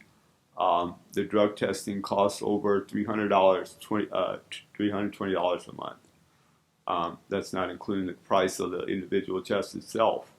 I only make $24 an hour at current. So. Okay. so you also mentioned you wanted to stop the daily drug test. Is there any fear that you may go back to the use of drugs or alcohol? Well, that would kind of be arrogant for a person in recovery to say that there's no fear. The position I take is that I'm in recovery. I've been sober since 2001. I feel confident in my ability to not use, but I am aware, right, for instance, I have, my mother's 88, and some of the focus in therapy is that, what will I do when she passes, when that inevitability does come about. So there, I'm always prepared to do something else. And I know that would be the wrong step for me to take. So what type of activities would you do in a stressful situation to properly deal with that stressful situation? Well, I've learned, it's about talking to others. I'm close with family members. Just, externalizing, verbalizing, being open, with friends and other colleagues as well. So you say you talk to others, and I think you mentioned church. Mm-hmm. Anything else that you do to help with either self-care or coping mechanisms? Regularly, I do a lot of recreation in this area. I like to go boating, like to go hiking. Mm-hmm. So, yeah.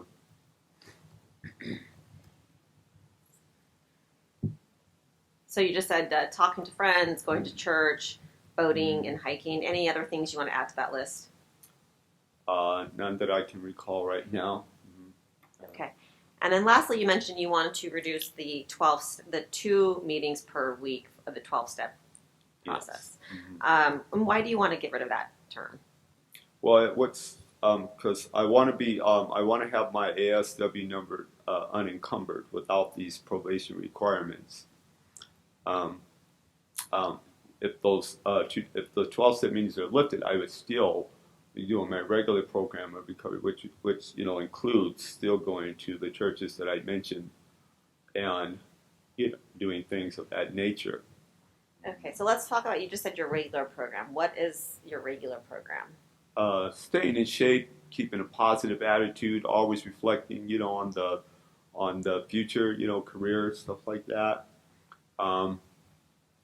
Doing fun things, as I mentioned, with my family and with other friends, in the area, and going to those churches because I like the environment of those 2 congregations, Harvest and Sandals. It's recovery oriented. There's people like myself that are in there, so that kind of makes a good sense of fellowship, And do they offer any programs that are similar to AA or NA? Well, yeah, they have different types of groups. You could attend men's groups and so forth for people in recovery. I attended that for a little bit, Okay. but How long did you attend those? well, I attended that was maybe a year ago. I tried that group out. I tried it for maybe a couple of months, but my point is that so I've been sober since 2001, and I've gotten this this far by doing those things. I stopped going to meetings regularly probably in about when I was still doing my bachelor's program, 2008, 2009. And then, but I knew then I still needed to do something because that's the way I was taught, to maintain sobriety. So for me, it was just finding a nice church like that, places like that are recovery based. So you said from 2001 to 2009, you during that period regularly attended meetings. Okay, and how often would you attend meetings during that period? Well, at least twice a week at the very least. At that time, I was on parole until 2005, and then I was on parole in this area, and then I transferred to back to LA to CSUN, but then so I continued to go to meetings to do everything I can to support my sobriety, stay sober.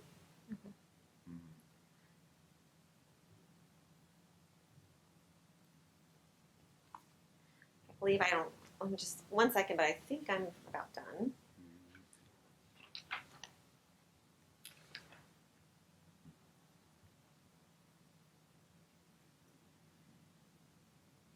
Okay, I have no further questions. Okay, I just wanted to clarify something. You said you got your MSW in 2012, Yes. and was it your BA in 2009? Yes. Okay, what was that in? Sociology, concentration, social welfare. And where was that? Cal State University in Northridge, San Fernando Valley.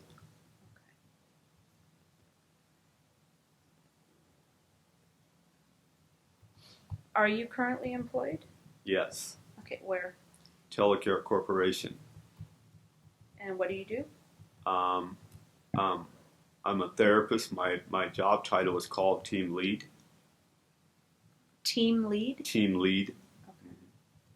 Okay. And now, if the board members have any questions, I'll start to my right this time.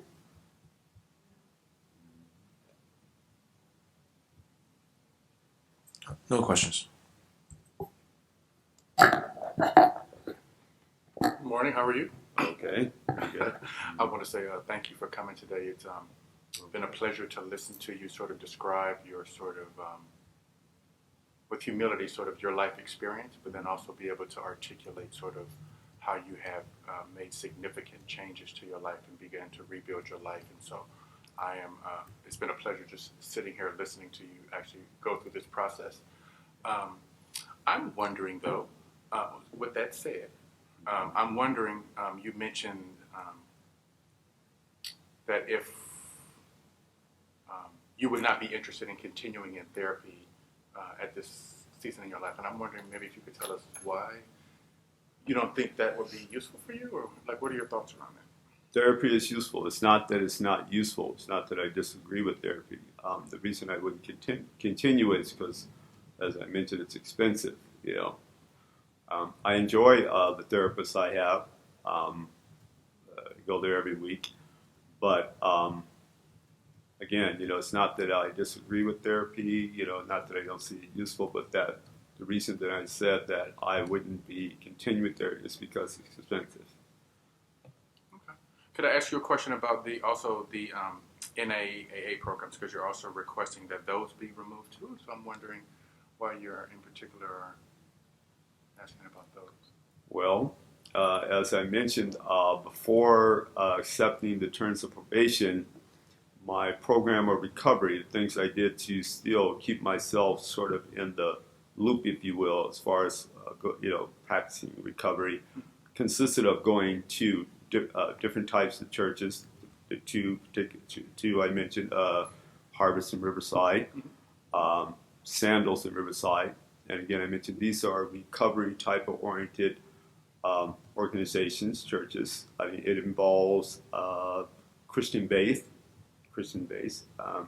and I appreciate that. But it consists of individuals like myself, people with criminal pasts and so forth, who are trying to, change their lives. Maybe not necessarily go into professional work, but just trying to stay on the right path, and that gives a good sense of support. Just being, maintaining yourself in that sort of environment, and I feel like when I do that, I feel confident during the days, during the week that that I am doing the right thing for myself, given my past. Sure.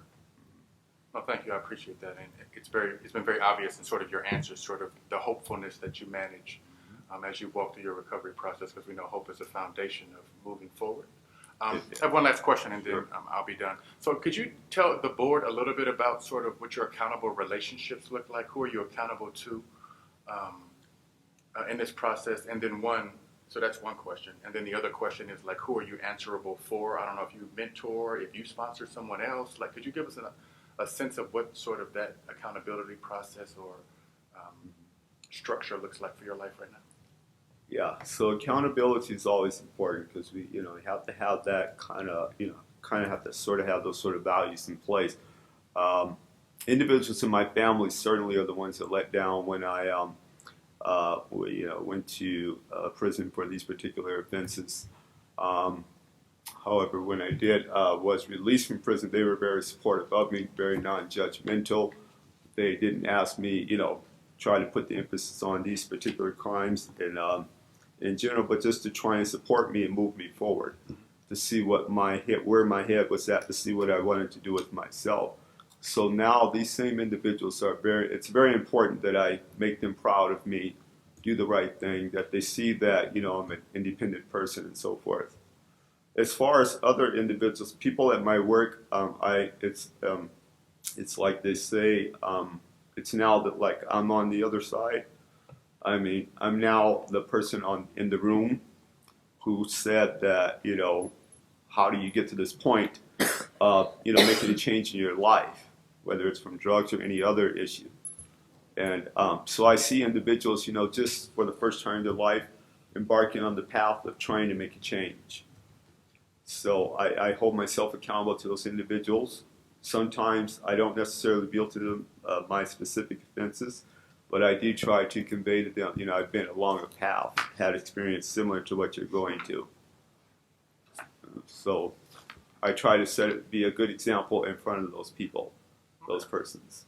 So it sounds like it's really important to you that you sort of, with your family in particular, that you demonstrate that you are a completely different person, making completely different choices as you sort of build that relationship with them.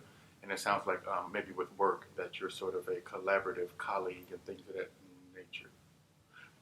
Yes. So it sounds like there isn't like an individual or maybe a couple of individuals that you say, hey, could you not so much hold me accountable, but that you sort of share your life with. It sounds like it's just more broadly of value about how you carry yourself. Exactly, but okay. Yes, mainly the individuals, my family.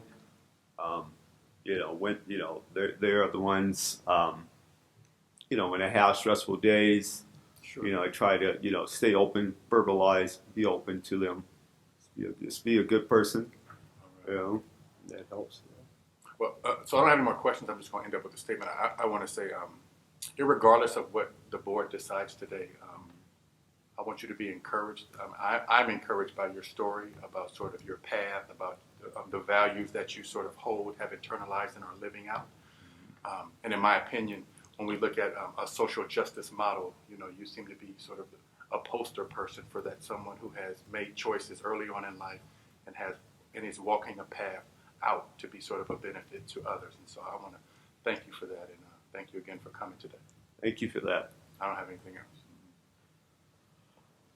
Thank you for coming. Could you summarize one more time for the board why the board should grant you the modification of terms? So having said everything that I stated before, I guess mainly like from my point of view is the time since this events, 2001. It's 2019, so almost 18 years. I haven't had any negative interactions with the law, so to speak. So at this point in my life, I'm fairly confident, I am confident that I can stay on the path that I have been on for the last 17 years. And I just feel a second chance is appropriate in my case. One more question. Your therapist support your request for modification of the terms. Mm-hmm. Did he specifically support your request to terminate therapy completely? Yes, he did. Yes, he does. Did. Thank you. I have no questions. Mr. Lewis, thank you for being here. Thanks a lot. I just have a question because maybe I misinterpreted what you were saying at the beginning, but there was a part where you shared that you are supervising someone on the workplace. So can you, if I misunderstood, I apologize, but there was one part where you were saying that your role in your professional environment, it's also you supervising others because of your license. So I wanted to... Well, I don't supervise other interns, ASW interns. I supervise caseworkers.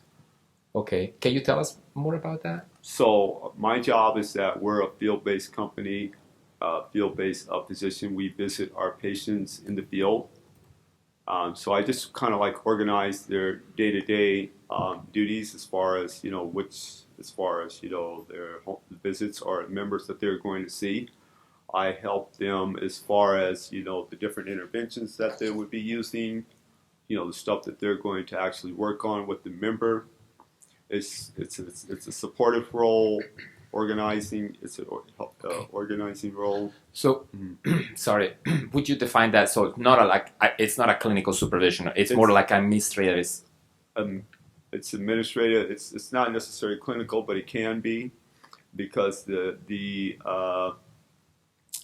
company I work with, we are a behavioral health, we're FSP, full service partnership, outpatient program for people with severe and persistent mental illness. And so we are serving clients, at their homes and at the center. So it does involve, like I myself with this number, I'm in a therapist role. So sometimes from a clinical standpoint, it does, as far as my supervising or guiding them, if you will, does involve from a clinical standpoint. Okay. Thank you for clarifying that. Thank you. No further question. Hi. When asked about the reasons that you started with abusing alcohol and using drugs, there was some correlation you insinuated about your father's death.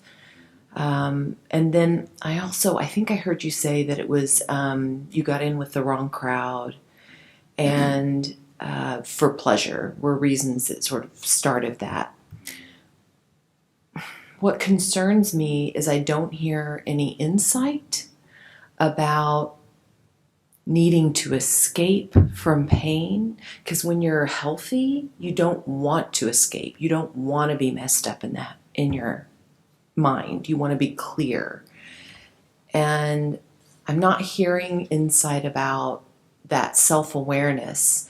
And the reason it concerns me is not just for using again, but in order to take good supervision, to be able to take responsibility for countertransference issues, that you need to be able to do those things, have that level of insight.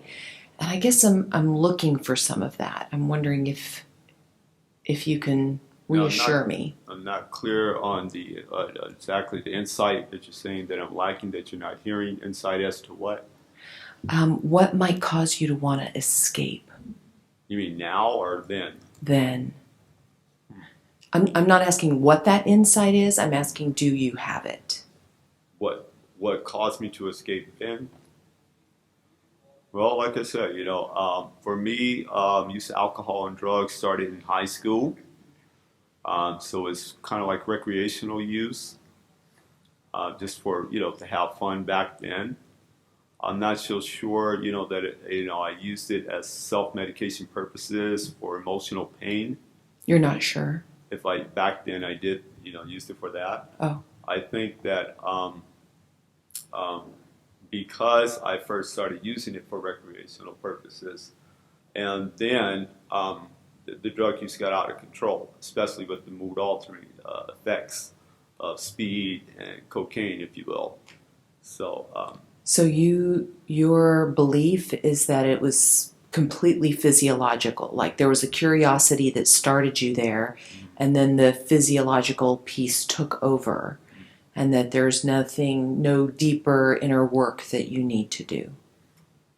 Well, back then there was some issues passing of father,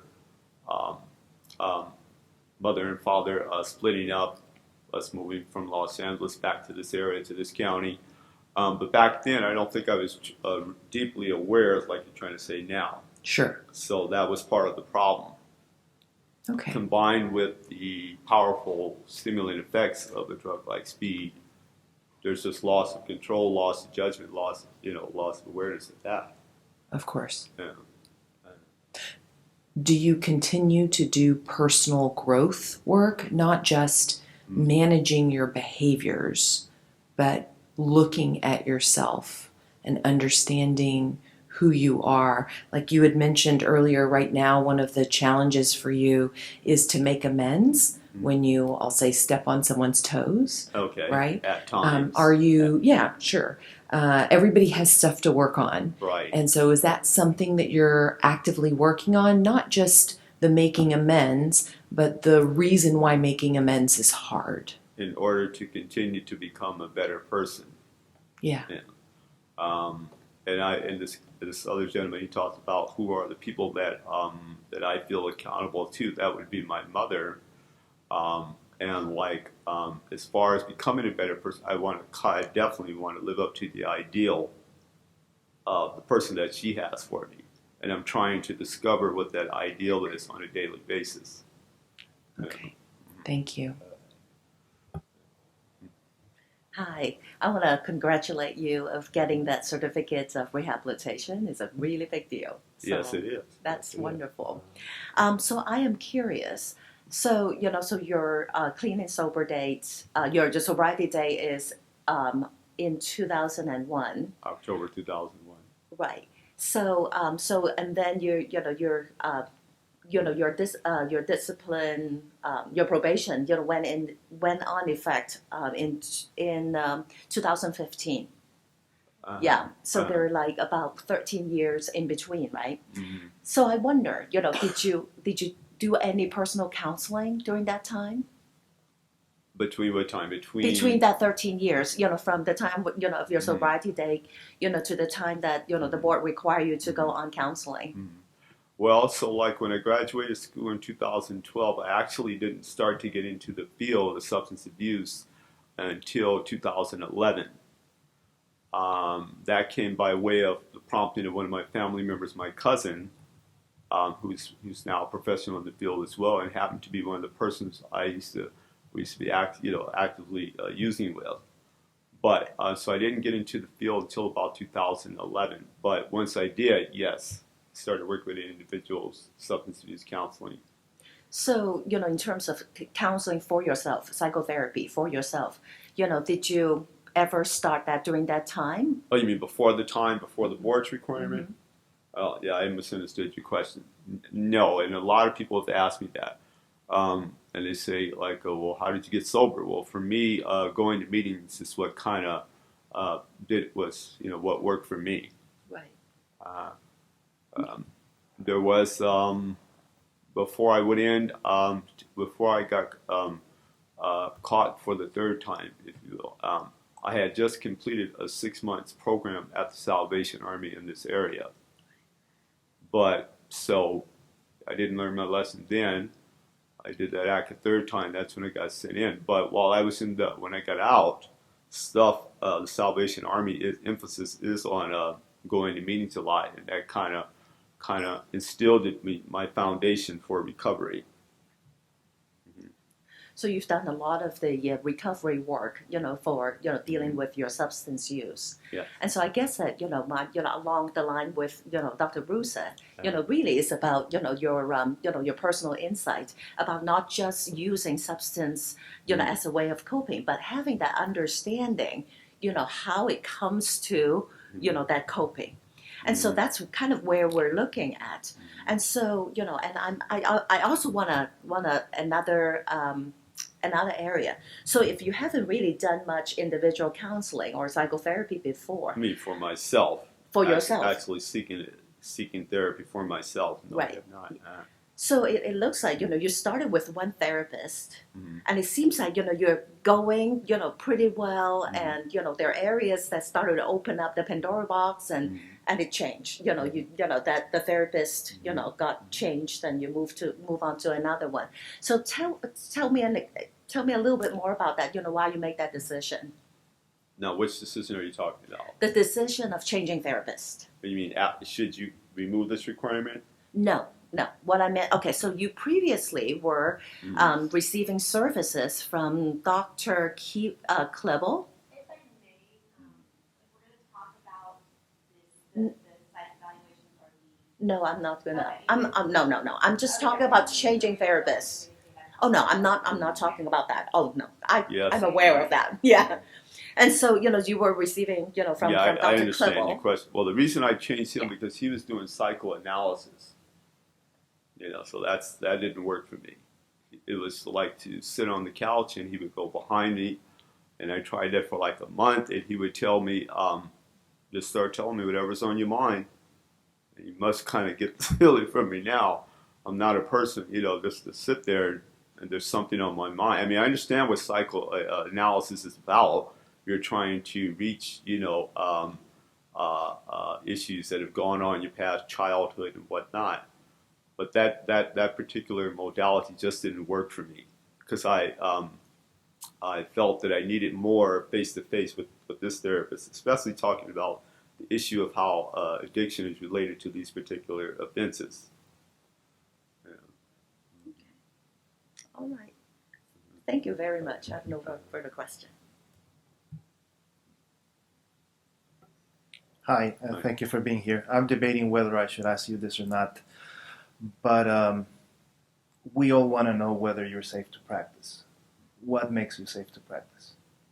Well, I feel confident personally that I'm safe to practice, that I wouldn't cross any lines, violate any ethical issues. But I think, sir, one things, concrete things that you have to look at is the time elapsed since this offense, and the fact that since 2001 there's been no interaction with myself and the law, maybe a ticket, a traffic parking ticket, but nothing drug related, nothing, behavior-wise or anything else. So I think that I'm a mature individual that has learned this lesson.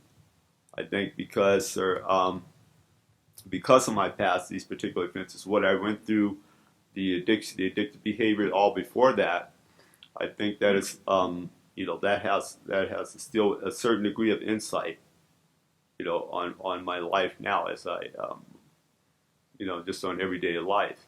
It creates within you a certain type of perspective, far as right and wrong, certain values that you hold and whatnot.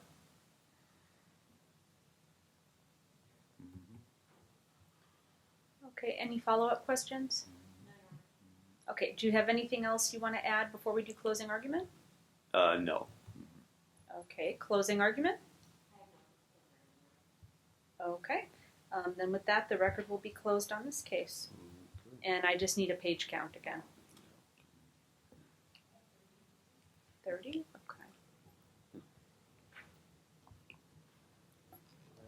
Okay. Can we move straight to the next case at this point? Or does anyone really need a 5-minute? Okay, we have a request for a 5-minute. Make it 5 minutes though this time, seriously. Thanks. Okay, we'll go on a break for 5 minutes.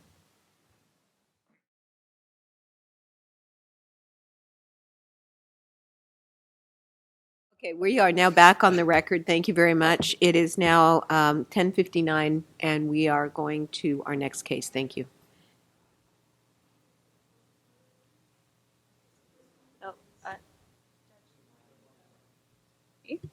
Okay, this is the Board of Behavioral Sciences, State of California.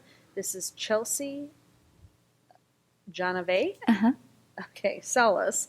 It's a petition for reduction of penalty and/or modification of probation. The Deputy Attorney General will let me know exactly what it is. The case number is 2002-016-000-256. The OAH case number is 2019-040-591. It is May 9th, 2019. I'm Administrative Law Judge Kimberly Belvedere, and I'm handling the procedural portion of this matter. Prior to going on the record, I marked 6 exhibits in this case. And it looks like 3 and 4 are going to be subject to protective order? That's correct, Your Honor. Okay, so that request is granted. So exhibits 1 through 6 are admitted. 3 and 4 will be subject to a protective order. Would you like to make an opening statement? Yes, Your Honor. And just to clarify, we are here for a petition for early termination. Okay, thank you for that. Petitioner was issued licensed marriage and family therapist number LMFT 85487 on February 25th, 2015. The LMFT license is current and will expire on February 28th, 2021 unless renewed. The board filed an accusation on January 29th, 2016 based on a substantially related criminal conviction. Petitioner was convicted of use of force on a significant other on September 9th, 2015. The facts that led to the conviction are as follows. On or about August 10th, 2015, Petitioner got into an argument with her boyfriend, which turned physical. Petitioner admitted to swinging a wine glass at her boyfriend, which shattered and caused injury. A stipulated settlement was entered effective February 3rd, 2017, and Petitioner was placed on 5 years probation with standard terms and condition. She's been on probation for approximately 2 years. Petitioner is compliant with the terms of her probation. If early termination is granted, Petitioner must pay the remaining balance of cost recovery, which as of April was $1,690. It's Petitioner's burden to demonstrate that she was rehabilitated and that her petition should be granted. Therefore, we have nothing further at this time, but reserve the right to cross-examine Petitioner. Okay, and was it 1690 or 1619? 90. 90. Yeah, and that's, I said, as of last month, so I don't know if there's adjustment for this month. May I just say I paid that off? Oh, okay. Yes. I don't. Okay, so go ahead and raise your right hand. Do you solemnly swear or affirm, under penalty of perjury, that the testimony you're about to give in this proceeding is the truth, the whole truth, and nothing but the truth? Yes. Okay, go ahead and state and spell your name for the record. My whole name? Yes. Okay. Chelsea Genevieve Salas, CHELSEA JANAVAE SALAS. Okay, and what do you want to tell the board about your petition? Okay, thank you. I want to sincerely thank the board for being willing to give me an opportunity to speak today and petition for an early termination of my probation. Yes. Should I start all over? Okay. I want to sincerely thank the board for being willing to give me an opportunity to speak today and petition for an early termination of my probation. In August of 2015, I was arrested and charged with a misdemeanor due to an act of violence on my end. In February of 2017, I started my probationary term with the BBS. I would like to share a bit of a background story of my relationship and of the series of events that led to my arrest and the healing process that took place following the event. My boyfriend and I were dating long distance for about a year. It was then we both decided after I passed my board exam, I would move from Sacramento to San Diego with him, to be with him. We were both excited about this decision. However, little did I know, I was not prepared for the events that would later change my life forever. After a night of drinking and a disagreement, we decided to go home from the bar we were with friends. It was in our place of residence the arguing continued and escalated into an intense argument that I could no longer think rationally in. The argument persisted. I grew frightened, and I ran into the kitchen, grabbed an empty wine glass, and struck my partner with it once. Struck the glass on his face once, hitting his right cheekbone. Thank God I did not wound him. However, the glass broke and fell on my hand, causing a large cut.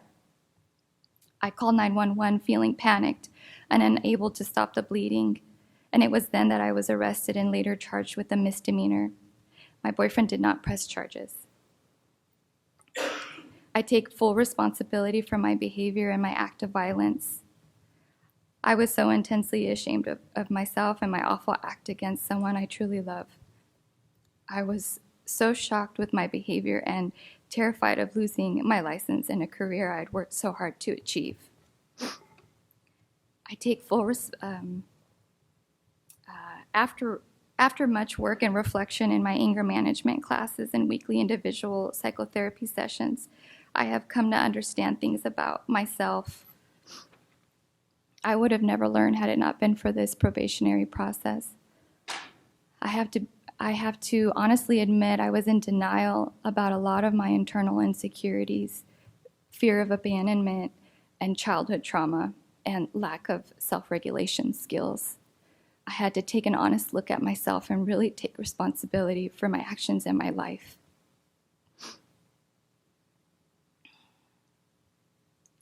I did a lot of trauma work with my therapist, and we also did EMDR.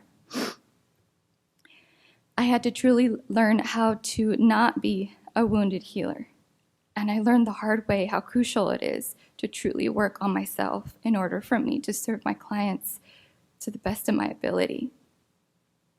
I also learned how important it is to provide myself with proper self-care and not numb or avoid my feelings by using alcohol, overworking, and living behind an overly exhausted facade of what I thought the world wanted me to be. I had to do a lot of shame work, and I had to learn to be open and vulnerable and willing to ask for help when I needed it. It took a long time for me to forgive myself. I was so angry and disappointed in my actions that night and the sadness I caused my partner and our families. It is with my therapist, Sarah Lee Kramer, that I learned self-compassion and how to truly forgive myself and others.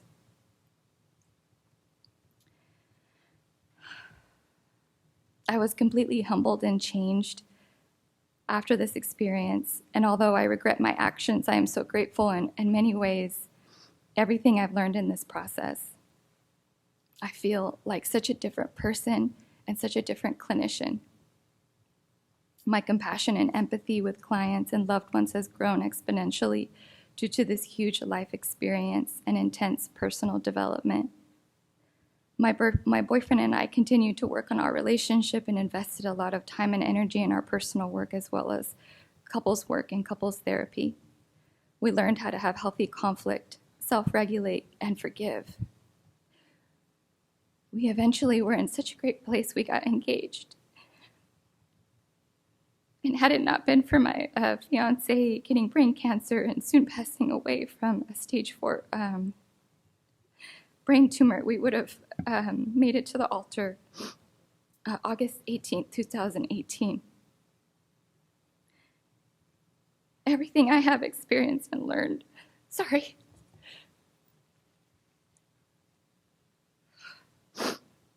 everything I have experienced and learned in the past few years has taught me I have the ability to change my life if I want to, and I am stronger than I ever imagined. I feel more confident and self-aware today as an individual. And as a therapist, I take so much pride in helping people move through difficult experiences during such vulnerable times in their life. I will do everything in my power to make sure I continue to protect and respect my license so I can continue to do what I love as a profession. My violent offense was an isolated situation that I took very seriously so that nothing like this would ever happen again. My hope is that my probation can be terminated early. However, I will respect what the board decides today. I am safe to practice and will always be humbled by this experience and never stop self-reflection and personal development. If my probation were to be terminated, I still plan on continuing to see my therapist regularly as I have found it to be essential in my continued personal development and my continued grieving process after my fiance's passing.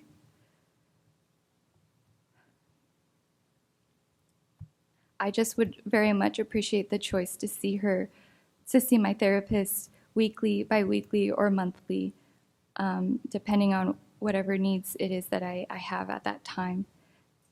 Thank you very much for letting me speak today, and I'm open to any questions that you might have. Okay. Do you have any questions? Yeah, just a few. Why do you want to terminate your probation early? I would like to terminate my probation early, just because of the heaviness that I have with it being associated with my license. It just, the quarterly reports, and although I'm going to continue my psychotherapy, I would like the liberty to work that out with my therapist and not have to continue to check in with the BBS. I feel like I'm ready for that. And you're currently working? I am, yes. And how long have you been at this job? I've been there for 2 years. And where are you working? I work for a private practice group called Good Therapy San Diego in Encinitas, California. Okay. And you said 2 years? 2 years, yes.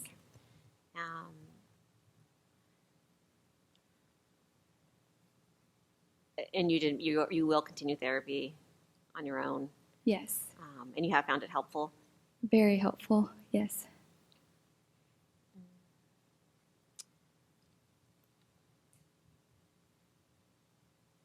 And your initial incident was due to a drinking episode. Were you a heavy drinker at the time? I was not. No, it was an isolated event. I was under the influence when the assault happened, and I actually took it very seriously, and I stopped drinking for a year, and I did a timeline with my therapist to just look at my behavior and my drinking, and I decided I wanted to try it out and see if I could drink. And since I have not had an incident or been intoxicated, I rarely drink now. It's probably only once or twice a month, if that. Okay. And you said for 1 year you didn't drink, and then subsequently you've had maybe twice a month you drink or so? Correct, yeah. I wanted to just see, I wanted to weed out what that night was really about, and I wanted to be sober for a year and see what was connected. What was that night really about? It's not like you've done a lot of work, but what was that night really about then? Honestly, it took me a while to really dive into things, but I realized that I was in denial about some things that I was exposed to as a child. In my household, there was a lot of domestic violence, and I had some traumas associated with my father and abandonment, and I realized that there was this extreme fear of losing someone that I really loved, and it created a lot of anger and insecurity and jealousy that I think really came out in an awful way that night. Okay.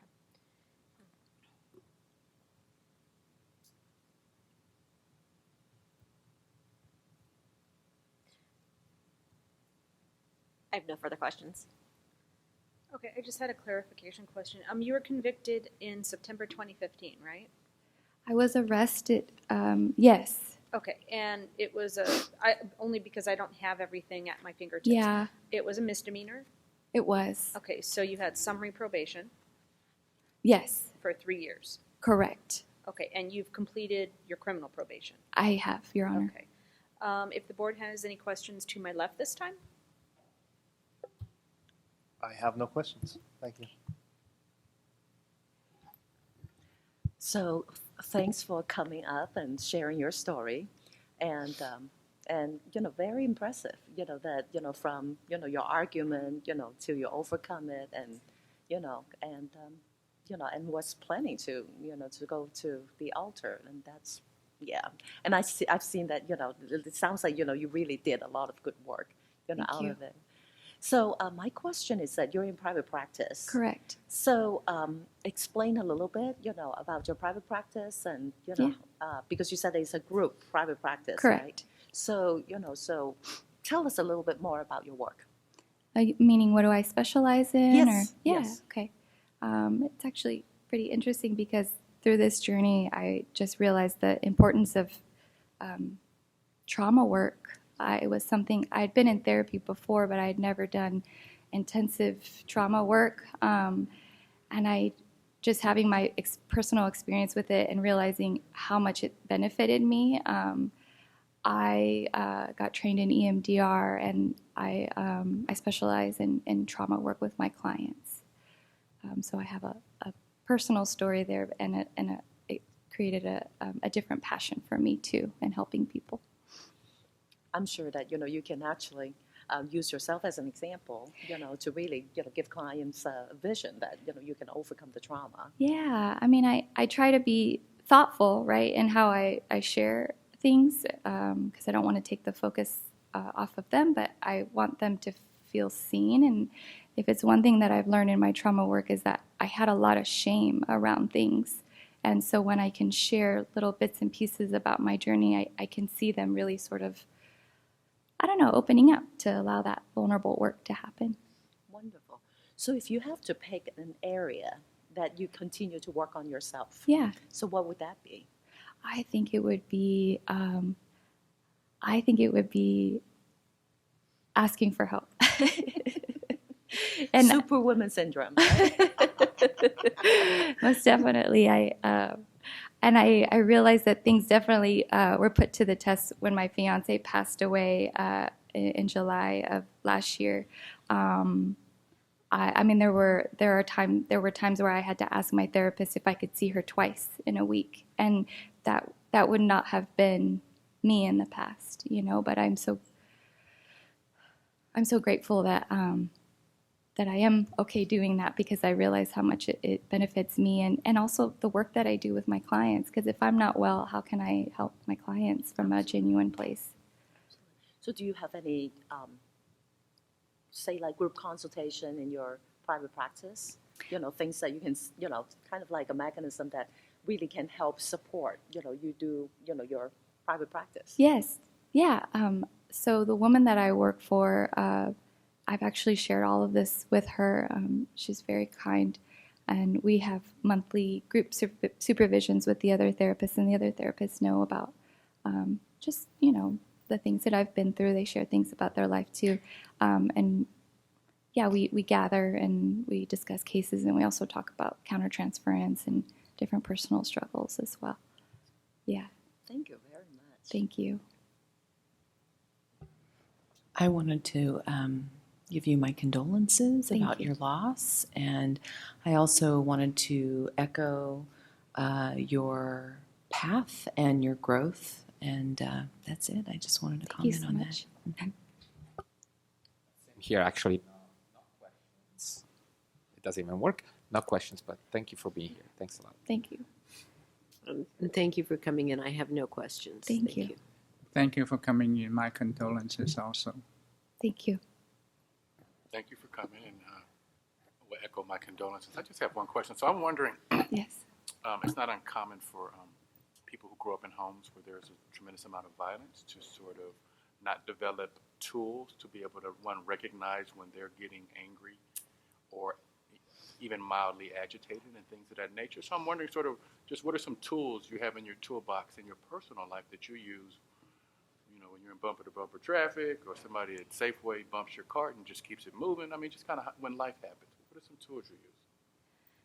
I would definitely say that DBT has been very helpful for me. Mindfulness, breathing, paying attention to what's going on in my body. And, I mean, it's been interesting for me because I didn't realize before how much actually happens in my body before a reaction occurs. And so I've been able to really slow things down and most importantly, not judge myself for having feelings that are negative. I think that's been a huge part for me, we're really working on that negative self-talk.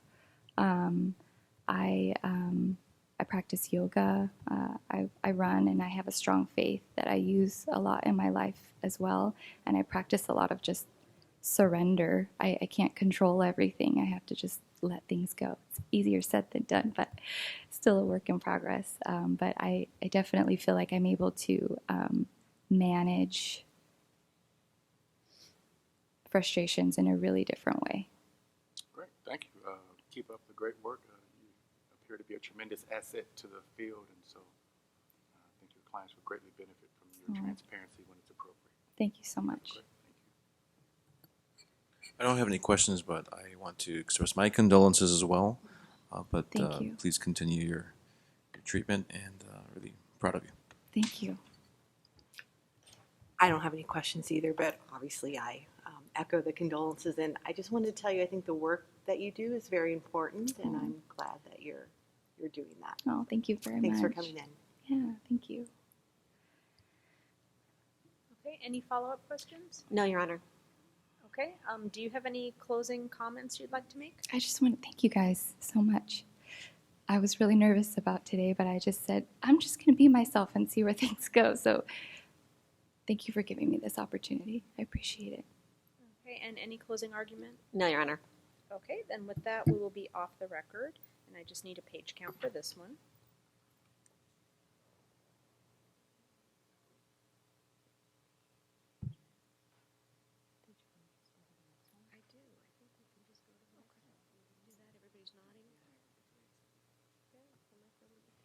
Okay, so we'll go off the record for a second, and we just need the information for the next case.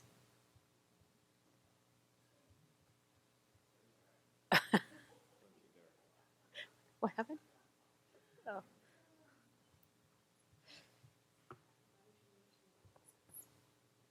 Okay, so it's early termination? Okay.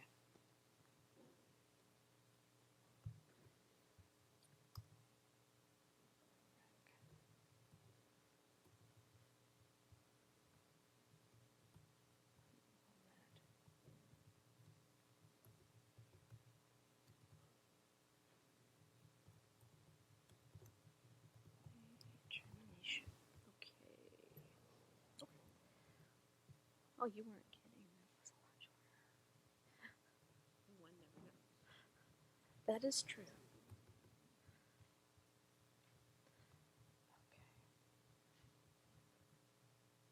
Oh, we lost one again. Okay. Oh, no, he just went back.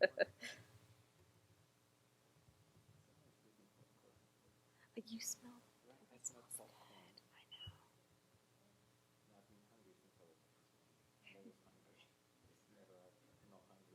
That's my problem too.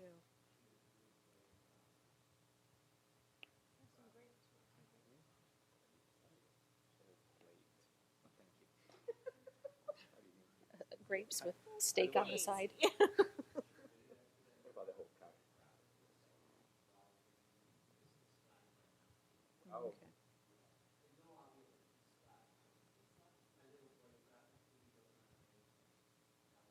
Well, we're ready.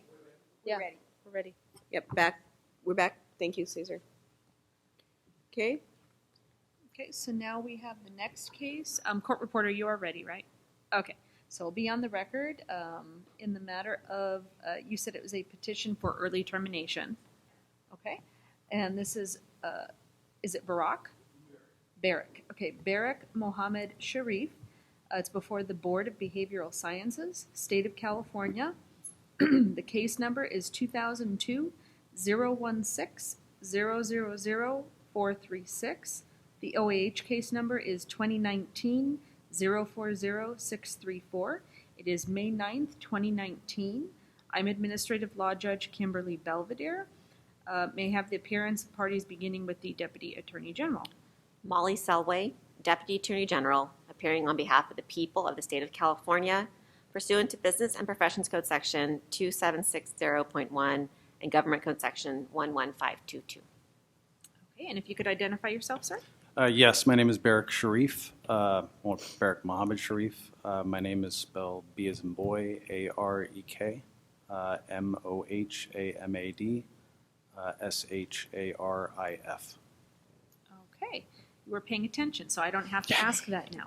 Okay, and you're representing yourself. I know you've watched a couple of the cases because I saw you back there. So if you have any questions about the procedure, I can help you with that. I just can't give legal advice, okay? Do you have any questions so far? No, thank you. Okay. Prior to going on the record, I received exhibits from the Deputy Attorney General. They are exhibits 1 through 6. So those exhibits are admitted. Which ones are subject to protective order? Exhibits 3 and 4. Okay, so exhibits 3 and 4, that motions granted, exhibits 3 and 4 will be subject to protective order, which simply means they will not become public record because they're therapy reports. Okay. Thank you. Opening statement? Yes, Your Honor. We're here today on a petition for early termination of probation. Petitioner was issued Associate Marriage and Family Therapist Intern Registration Number IMF 77066 on or about October 31st, 2013. The registration expired on October 31st, 2016 due to failure to take the required law and ethics examination and was renewed on November 28th, 2016. The registration was canceled when petitioner was issued a licensed marriage and family therapist license number LMFT 100734 on July 12th, 2017. The LMFT license is current and will expire on August 31st, 2020 unless renewed.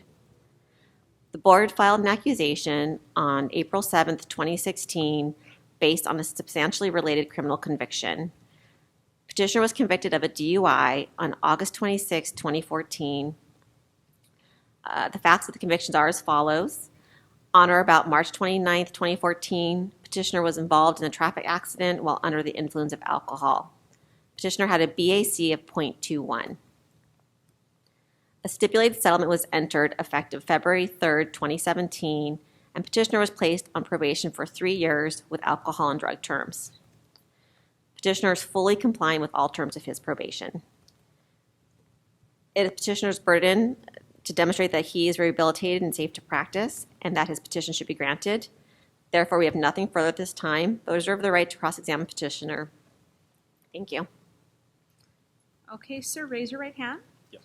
Do you solemnly swear or affirm under penalty of perjury that the testimony you're about to give in this proceeding is the truth, the whole truth, and nothing but the truth? I do. Okay, and what would you like to tell the board today? It's been a long journey. Initially, I was angry with the board at the beginning of this, partly because of double jeopardy, and what I did not realize is kind of the guilt and shame that I've carried. So the events that led to the DUI was basically something I've worked through my own therapy.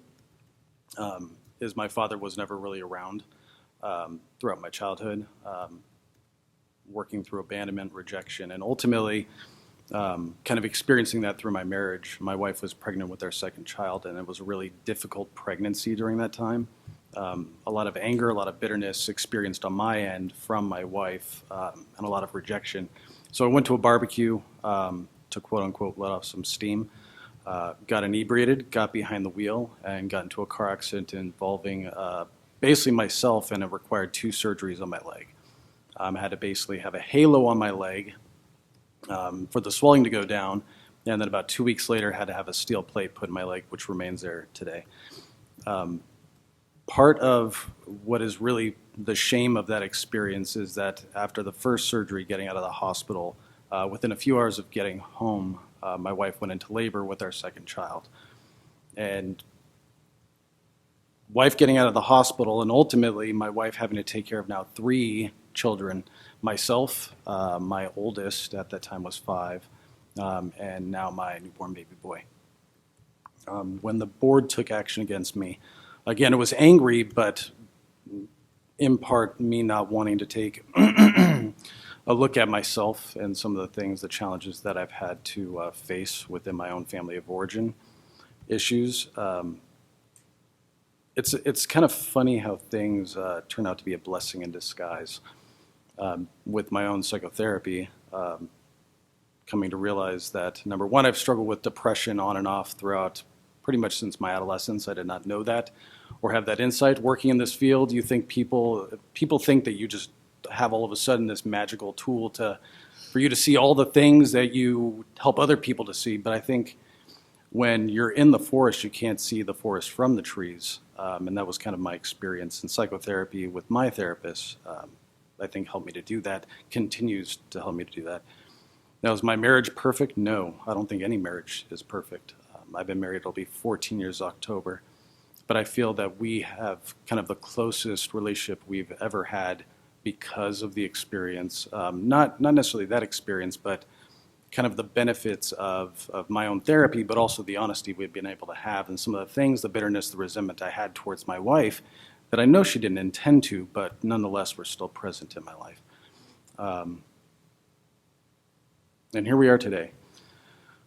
Reason for the termination of probation. I'll give you kind of my simple solution. Number one is I love what I do. I was called to this, got my bachelor's in psychology in 2005 from Vanguard University, which is a Christ-based Christian university. Went back in 2010, got my master's in 2013, and now I'm working on my doctorate at Alliant International University. I feel like God put me into this field because I love helping people. I love people, and I love the work that I'm able to do. I think it's privileged, honored, sacred work. I think with that as well is part of the next step for helping others is I am eligible to become a clinical supervisor this July, and I love doing that. In fact, I'm working through Alliant as my internship through my doctoral program to become an AMFT-approved supervisor, which I'm working on currently, and hopefully in early on in 2020 I'll be eligible to do that. The other thing is the financial hardship, and I know that, and I'm certainly not going to make excuses. I'm a firm believer that don't do the crime if you can't do the time. But coupled with the cost of the legal consequences and now with the consequences of the board, I really want to give my family a financial break. This has probably cost in the end between the state as well as with the Board of Behavioral Sciences, probably near $30,000 over the last 5 years, basically. And I want to be able to give my family a break so we can purchase some of the things that we want to, like a house. Which my wife so desperately desires. The other thing is I've done everything to the board, I think, without incident. Not to say that there should be, but I like to say that my consistency with fulfilling the board's requirements is reflection more so of my character rather than that incident itself. And so that's why I'm sitting before you today, which I didn't even say this at the beginning because I think my anxiety. Thank you for allowing me to be here. I value all of your input and feedback and your tenure within the field, and so thank you for allowing me to sit before you today. Okay, cross-examination? Thank you. What was your drinking habits prior to the DUI?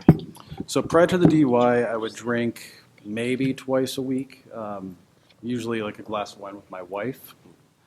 It wasn't a frequent thing. Some weeks I didn't drink at all. Some weeks I drank 3 or 4 times. There was no pattern or consistency, but that's what the pattern was. Would you consider yourself an alcoholic? No. During that time, I would definitely consider myself to be a problem drinker, coping with the unresolved stuff that I was dealing with that was coming up with my marriage that I didn't know was underlying from my family of origin. And since your DUI, have you drank any alcohol? No, I have not. Oh, no. I'm sorry. Since probation. Yes, I have drank alcohol since the DUI, but never to the extent, and it was on rare occasion. And part of it is, I think, the fear of what could happen if I were to drink again, which is still kind of a fear that I still have today if I were to drink again. Okay. And you haven't had any alcohol since the start of probation on February 3rd, 2017? Since before then. So I stopped. I went on a trip with my wife in January of 2017. 2017, so it's been 2 years.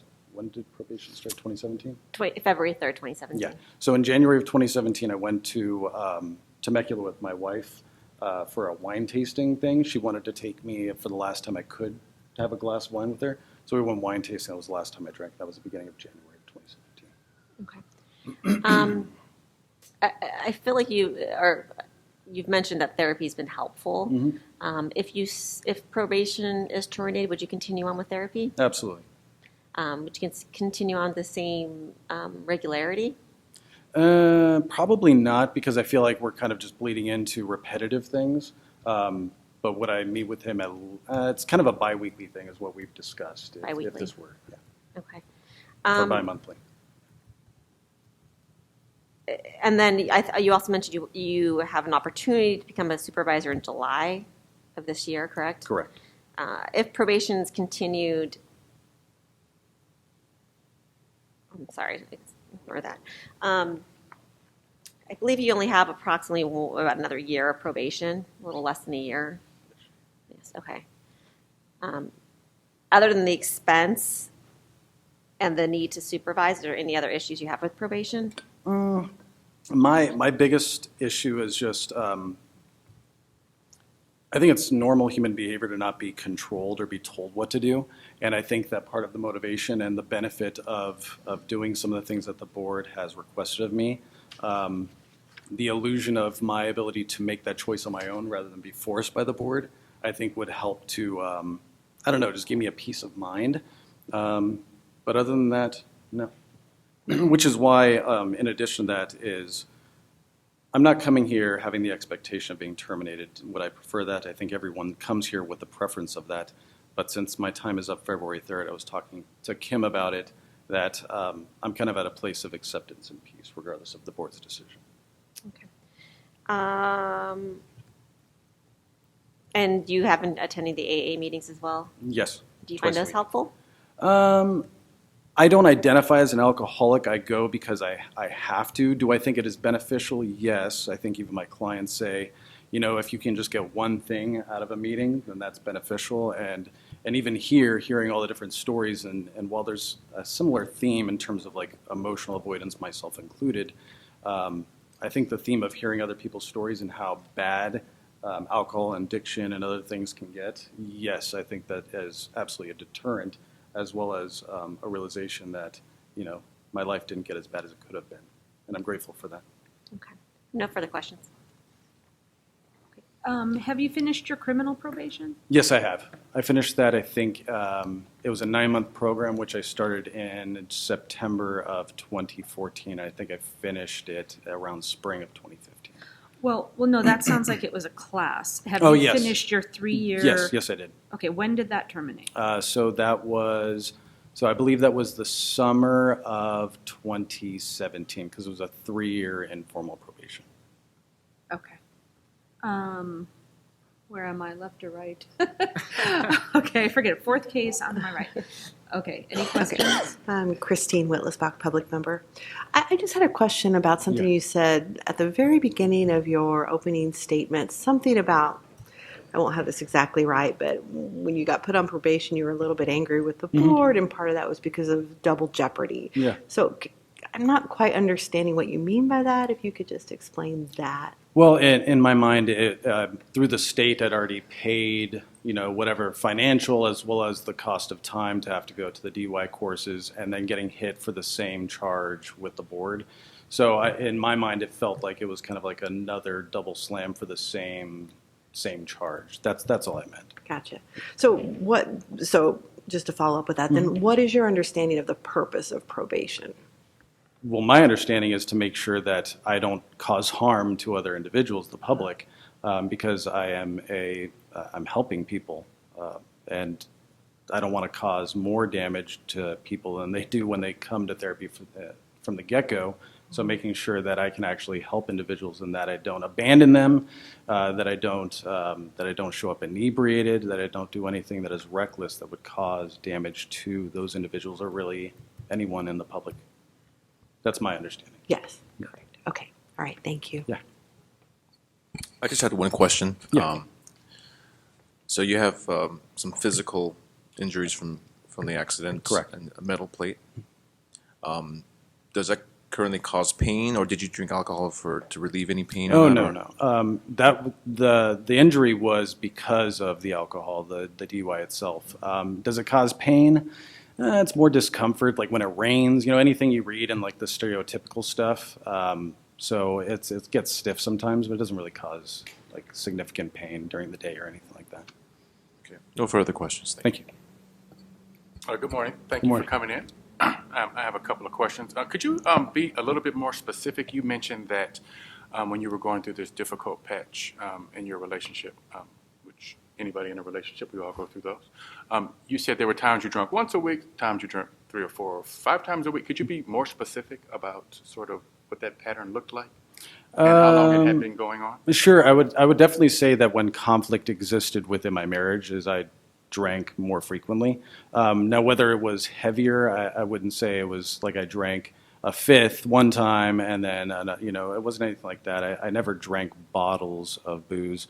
It was maybe 1 or 2 glasses or 1 or 2 glasses of wine or 1 or 2 beers. But my frequency of use, depending on conflict with my wife, definitely informed how much or how frequently I drank. Okay. And the reason I gave kind of a variance is because sometimes I wouldn't drink at all during the week, and then maybe if I went to a friend's house or if I went to my mother's for, Thanksgiving or something, then maybe I would have a glass of wine, something along those lines. But it wasn't every week. It was a certain pattern, and then, So based on the work and so thank you for clarifying that. So based on the work that you've done, so what sort of have you learned about what role that alcohol played during that time? What have you learned Coping. while you were drinking? Coping.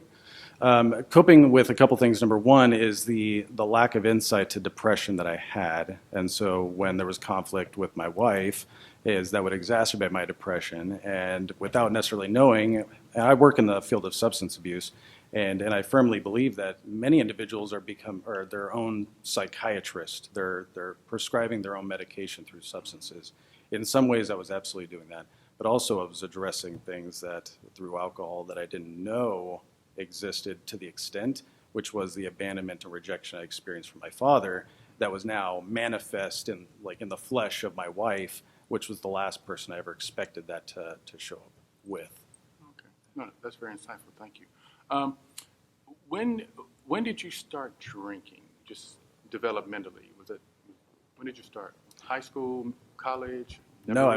I never touched any alcohol ever before I was 22. I'm older than most of my friends, so most of my friends didn't drink, and neither did I. I didn't touch anything. I've never done any drugs my entire life other than alcohol. But when I turned 22, I'd go with friends, and it was mostly church friends too. So I was heavily involved in church during that time. So it wasn't even like it was often that it happened. But when I was 22 is when I would go to share a pitcher with 4 other guys, one of which was even my college pastor every once in a while. Oh, that's a great way to feel it. Yeah. Wine and bread. Not communion. So I'm wondering, as you look back, were there times when you overdid it then, where you drank to the point where, and I'm not asking if you drunk and drive, but you say, hey, I was young and I just kind of overdid it. Absolutely. Okay. So there was a pattern, and that's part of the insight that I gained not only in my psychotherapy, but also my self-reflection and seeing the depression on and off pretty much since adolescence, and even having thoughts of suicide during adolescence, having a difficult period. And so during that time, kind of self-reflecting is seeing, number one, withdrawal from my friendships when depression was present, but also is maybe drinking more heavily when I was in a depressive episode, never getting inebriated or driving under the influence. I've never had any DUIs or anything like that prior to this incident. Sure. But definitely there was a pattern with both the presence of depression and or stressors in my life. So, sure. No, I appreciate your honesty. Yeah. And there's a reason why I'm asking these questions. I'm going to ask one more, and then I'm going to tell you why I'm asking. So since you've been, what sort of modality does your therapist use in sort of just working with you? Like, is it CBT? Is it, like, what do you guys, how would you describe the modality? I would say, I've asked him this blatantly, and he describes himself as a CBT-oriented therapist, but I think he's more of a humanistic, more Rogerian end CBT, because one of the things that I love about him, and really the reason I chose him, is because his license is 33333, and I thought, hey, this guy's been around for the longest time ever. And I thought it would be really interesting to work with someone with a license that, that's really literally the reason I chose that person. And lo and behold, this person has so much unconditional positive regard, validates me, challenges me, and I feel really heard and understood by him. And that's why, when the deputy district attorney asked me if I would continue therapy, I absolutely would. To the same frequency that I do every single week, no. But I think every therapist, to some degree, just like a CEU, should have to undergo their own psychotherapy because we have life stressors. It just so happens I also have my own life stressors. I appreciate that. We are all human and have those things in our lives. So the reason why I asked you that was that sort of train of questions was because on your application to modify or terminate your probation, when it asked about rehabilitative activities and are you safe to practice, the things that you mentioned were all achievement-oriented activities. I'm in school. I'm promoting through school. I'm proficient with EMDR. And those aren't necessarily demonstrated capacities that someone's been rehabilitated. So I wanted to kind of get a sense of sort of inside of you, like what's changed inside of you, so that even though you will become a successful therapist one day, which I have no doubt, that you have learned something, that you have some insight and some tools to manage life. So with that said, I'm wondering, what are some things that you've learned in therapy that you're doing now to manage your depression and your shame from, your background? Like, so what do you understand about yourself is one question. Then the other one is like, what are you doing to manage those? Well, first and foremost, I appreciate your honesty as far as like my achievements. And I think to answer that at least is, it's hard to do self of the therapist on a question like that and kind of type up your entire life story that on paper it doesn't really, I think is a great testament to your experience, or my experience rather. In terms of therapy, I feel that my therapist has helped me to see that I struggle with control, that I struggle with expectations. And when those things don't go my way, then it brings up my experiences of rejection, my experiences of abandonment, and really, in essence, my experience and my perceptions of inadequacy. And it's funny, the previous young lady who was talking is the acceptance that I'm good enough and I don't need to be perfect. And that's something that I've struggled with even in my master's program when I got a C in CBT and had to work with a professor to get it up to a B- to pass the course. The director of the program saying, so what if you don't get an A? Because in my mind, A is what I need to get, rather than me just getting enough because of working full-time, having an internship, a wife with a kid, and doing grad school 2 nights a week is a lot. And so I need to have more, I think she said compassion. I agree with that. And I've been, I think, able to exercise compassion. And that's probably why initially when I was angry with the BBS and the blessing in disguise is without that intervention of the BBS and these parameters put upon me, I don't think I would have been able to have the insight or gained the insight that I've been forced in some ways to do. What I do today, I'm engaged with my church. I belong to a men's group. I recently helped one of those guys move into a house, which I was reluctant to do because I hate moving. But I'm engaged with those individuals. And while I don't have many, like a plethora of good guy friends, the 6 or 7 good guy friends I do have in my life are people that I don't ever want to leave my life, that I can lean on, that I know can lean on me. And I feel blessed not by the number of people that are in my life, but by the quality of people that are in my life. That's fantastic. That's really good to hear. 2 more questions and Yeah, I'll stop. please. So then I'm wondering you mentioned shame several times today. Mhm. So I'm wondering same question, what are you doing to sort of mitigate that? Mhm. And the reason why I ask is achievements can be a great costume for Oh, shame. sure. It's like, I feel inadequate, I don't feel Mhm. good about myself, so I'm gonna do all these wonderful things. And as you know, working in this field with clients and also having kids, I have my own kids, they can really challenge my sense of my self-worth and things like that, especially if a client isn't progressing as they should or my kids aren't doing what they say. So how do you manage that? Those sorts of Well, that's a just great life things that question. happen. I appreciate that. One of the things in my doctoral program that I've discovered is I'm more collaborative language systems oriented. One of the things that I think helps to mitigate my internalized shame, my experience of shame, is I talk about it. Because I think previously I would just bottle it up and I wouldn't share that really with anyone. Collaborative therapy really talks about the inner-outer dialogue. And I kind of pride myself on my candor and my honesty. Sometimes I struggle with my filter, which I'm continuing to build and work on. But my ability to articulate and talk about, even in a symposium like this, to talk about my shame in an open forum, I think is part of my growth, where in the past I probably would have avoided or gotten a defensive or something along those lines, which is part of my ability to accept that I'm flawed. I think we're all flawed. Sure. And I'm okay with being flawed. Is it perfect? Am I going to be happy with it all the time? No. But I can't change that. My story is my story. And instead of fighting the person I am in my story is learning to accept and love that person. One last thought, and then I'm done. Do you engage in that same process with a safe sort of support system outside of work? I know as therapists we can use supervision and consultation as a way to Sure. work through our own things, Mhm. but that's not typically what's best. We would never have a client do that. So I'm wondering, do you have personal self-care people that you can be vulnerable with who may not be able to give you the therapeutic massage you need and just be human with you? Well, luckily, the people in my life, my friends, one of which used to be a colleague that's still one of my good friends, is he's not a rescuer. He doesn't rescue me. He holds me accountable, which I love. Other men, again, in my small group at church, definitely do that as well. And in many ways, I've allowed my wife to be some of that support that I wasn't allowing her previously because of that hurt, that rejection, that abandonment that I experienced with her, even though it really wasn't her, it was other stuff. My mom, yeah, I do have those individuals, and some of the letters that you have are people that I both have worked with, currently work with, but also I have relationships with those individuals outside of work. And oftentimes that's why the work that I do doesn't feel like work, because of those types of relationships I have, which I'm grateful for. But yes, I have people that hold me accountable, that I hold accountable, but also that recharge my batteries and fill up my cup so I can continue to fill up other people's cups. Thank you very much. Thank you.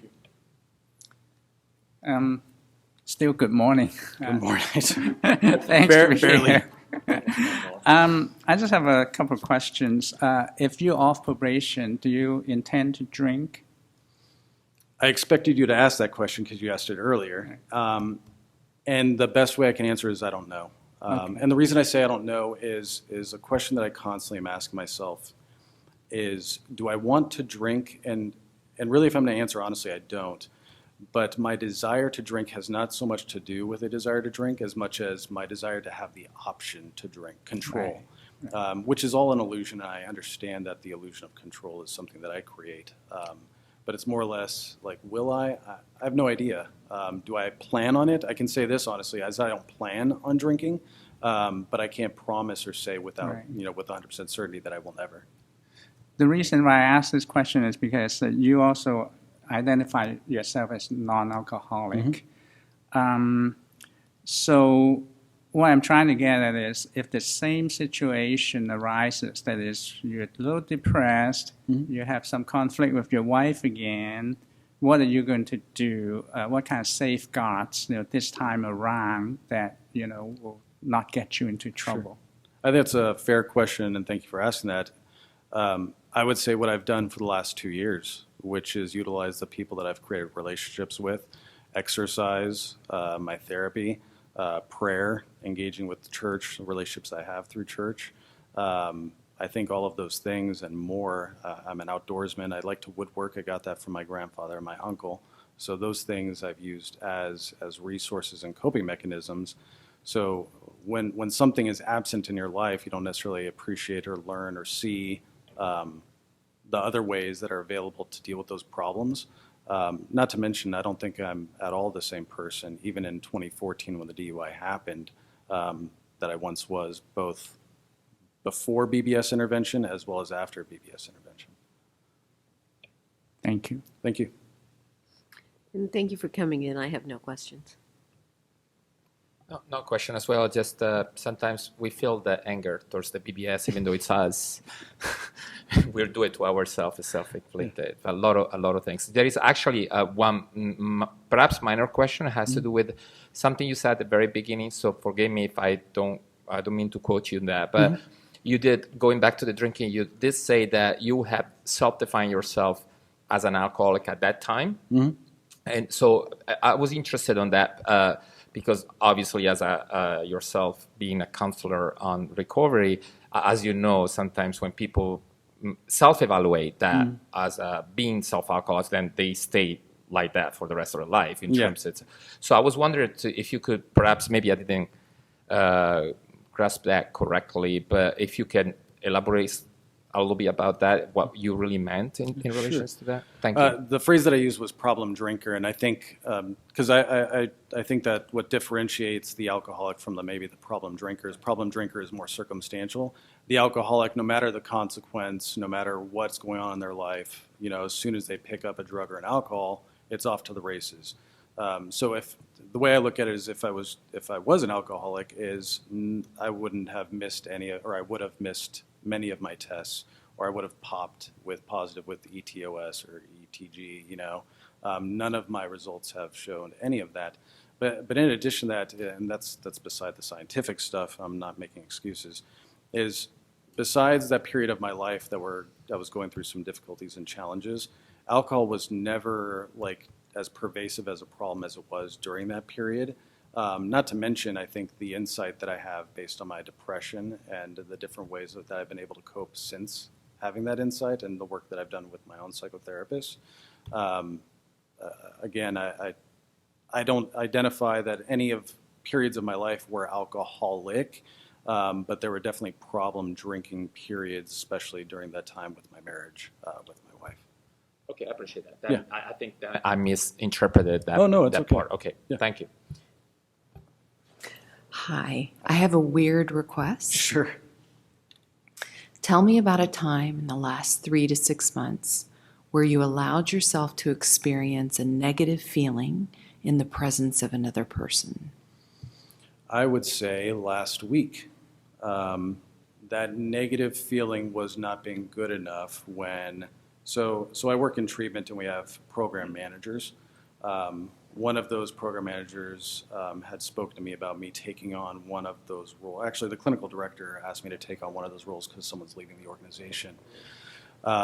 One of my struggles is my desire to overwork myself and stretch myself out too thin, because then I think I'll be, again, good enough. That's what the heart of the issue is I want to be good enough, and I want to prove to everyone that I am good enough, that I'm competent and that I'm okay.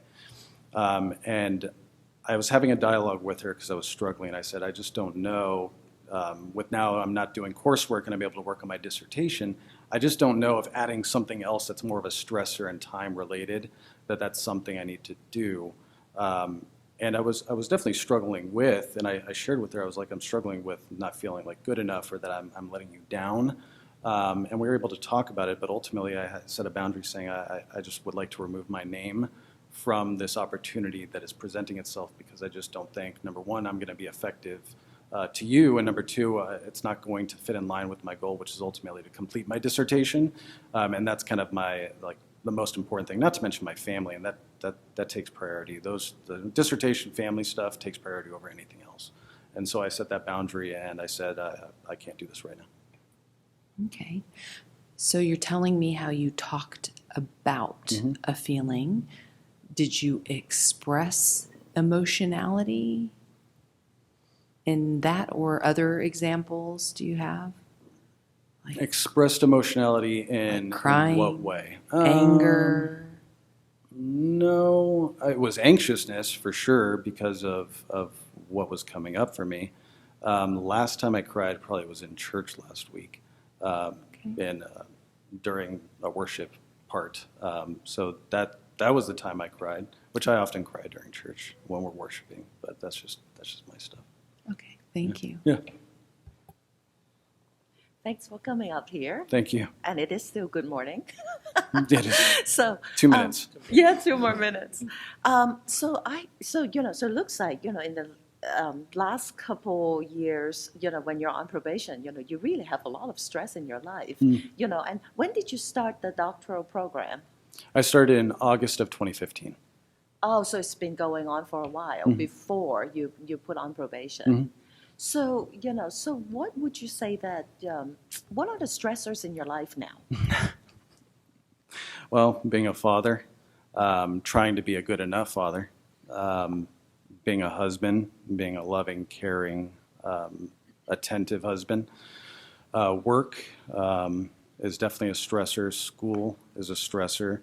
I was helping a professor TA some courses up until about last week. That is no longer a stressor. And then probably the obligations of BBS, especially in the last few months. I went to Texas to visit my sister for her engagement with her partner, and then I went to a work function in San Antonio in March, and having to arrange with BBS to test, and then the stress of whether or not there's going to be a male observer to test, trying to find a location, if it's going to be open, and all these things. Those are stressors as well. But I would definitely say family, work, and school are probably my primary stressors right now. So how is your relationship with your wife now? Because, a lot of those stressors are really about, about you. Sure. Being father, I didn't quite hear about marriage, because you said that, as a problem drinker, really is stemming from, kind of like your relationship with your wife is like the kind of like a good indicator. Mhm. So how is it going? Well, good. Good. Trying to figure out how to say that. I mean, my wife and I are opposite in almost every way. But I think early on in my marriage, that was a really frustrating thing. But only I think probably the last 5 years or so, I've learned that the areas that I lack, she makes up in. And the areas that she lacks, I make up in. And I think that even as my therapist say, like the yin and yang, you know, the world is filled with pairs of opposites. We are a pair of opposites. One of the things that I challenged her with that I did, and this was about 8 months ago, I did this thing called a love dare. I don't know if anyone's ever heard that. Yeah, the love dare. It's great. Check it out. It's amazing. It's basically a 40-day devotional of basically putting your partner first and putting yourself last. Because I know for myself is when things are stressful in my relationship, I want to look to her at what she's not doing rather than look at me and what I'm not doing. And so I've had to look at that, and I've willingly looked at that, and I think that's made a huge difference. And she's actually, in the last, I think, 30 days has done the love dare as well, and I'm even seeing a little bit of that shift rather than the, you know, you need to be doing this more rather than I need to be doing this. And so I think that that's made a huge difference in the last probably year, year and a half since when I started it. And I'm a huge proponent of the love dare. If anyone in here can take anything away from this discussion, it's pick up that book. It's a good book. Yeah. Thank you very much. Thank you. Thank you for being here. Very eloquent in all your answers. I really have no questions for you. Everybody seemed to have touched on the important parts of your journey. Thank you. Anything else from anyone? Okay, any additional questions? No, Your Honor. Okay, I just have a couple clarifications. Your BA in what and where? I have a bachelor's in BA in psychology from Vanguard University, which I received in 2005.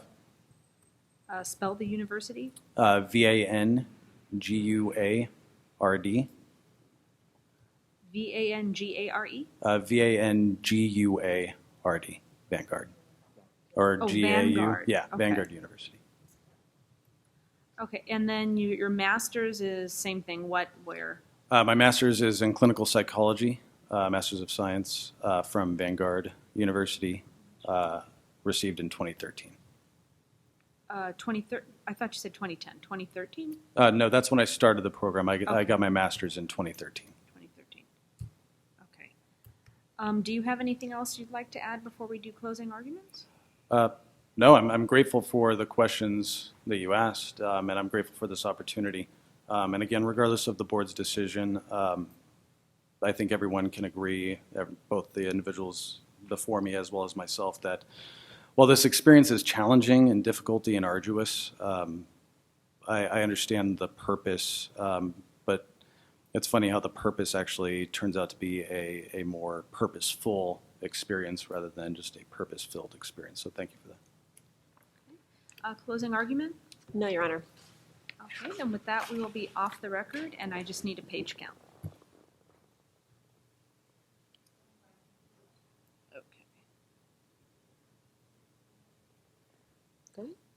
And with that, we are going to move into closed session.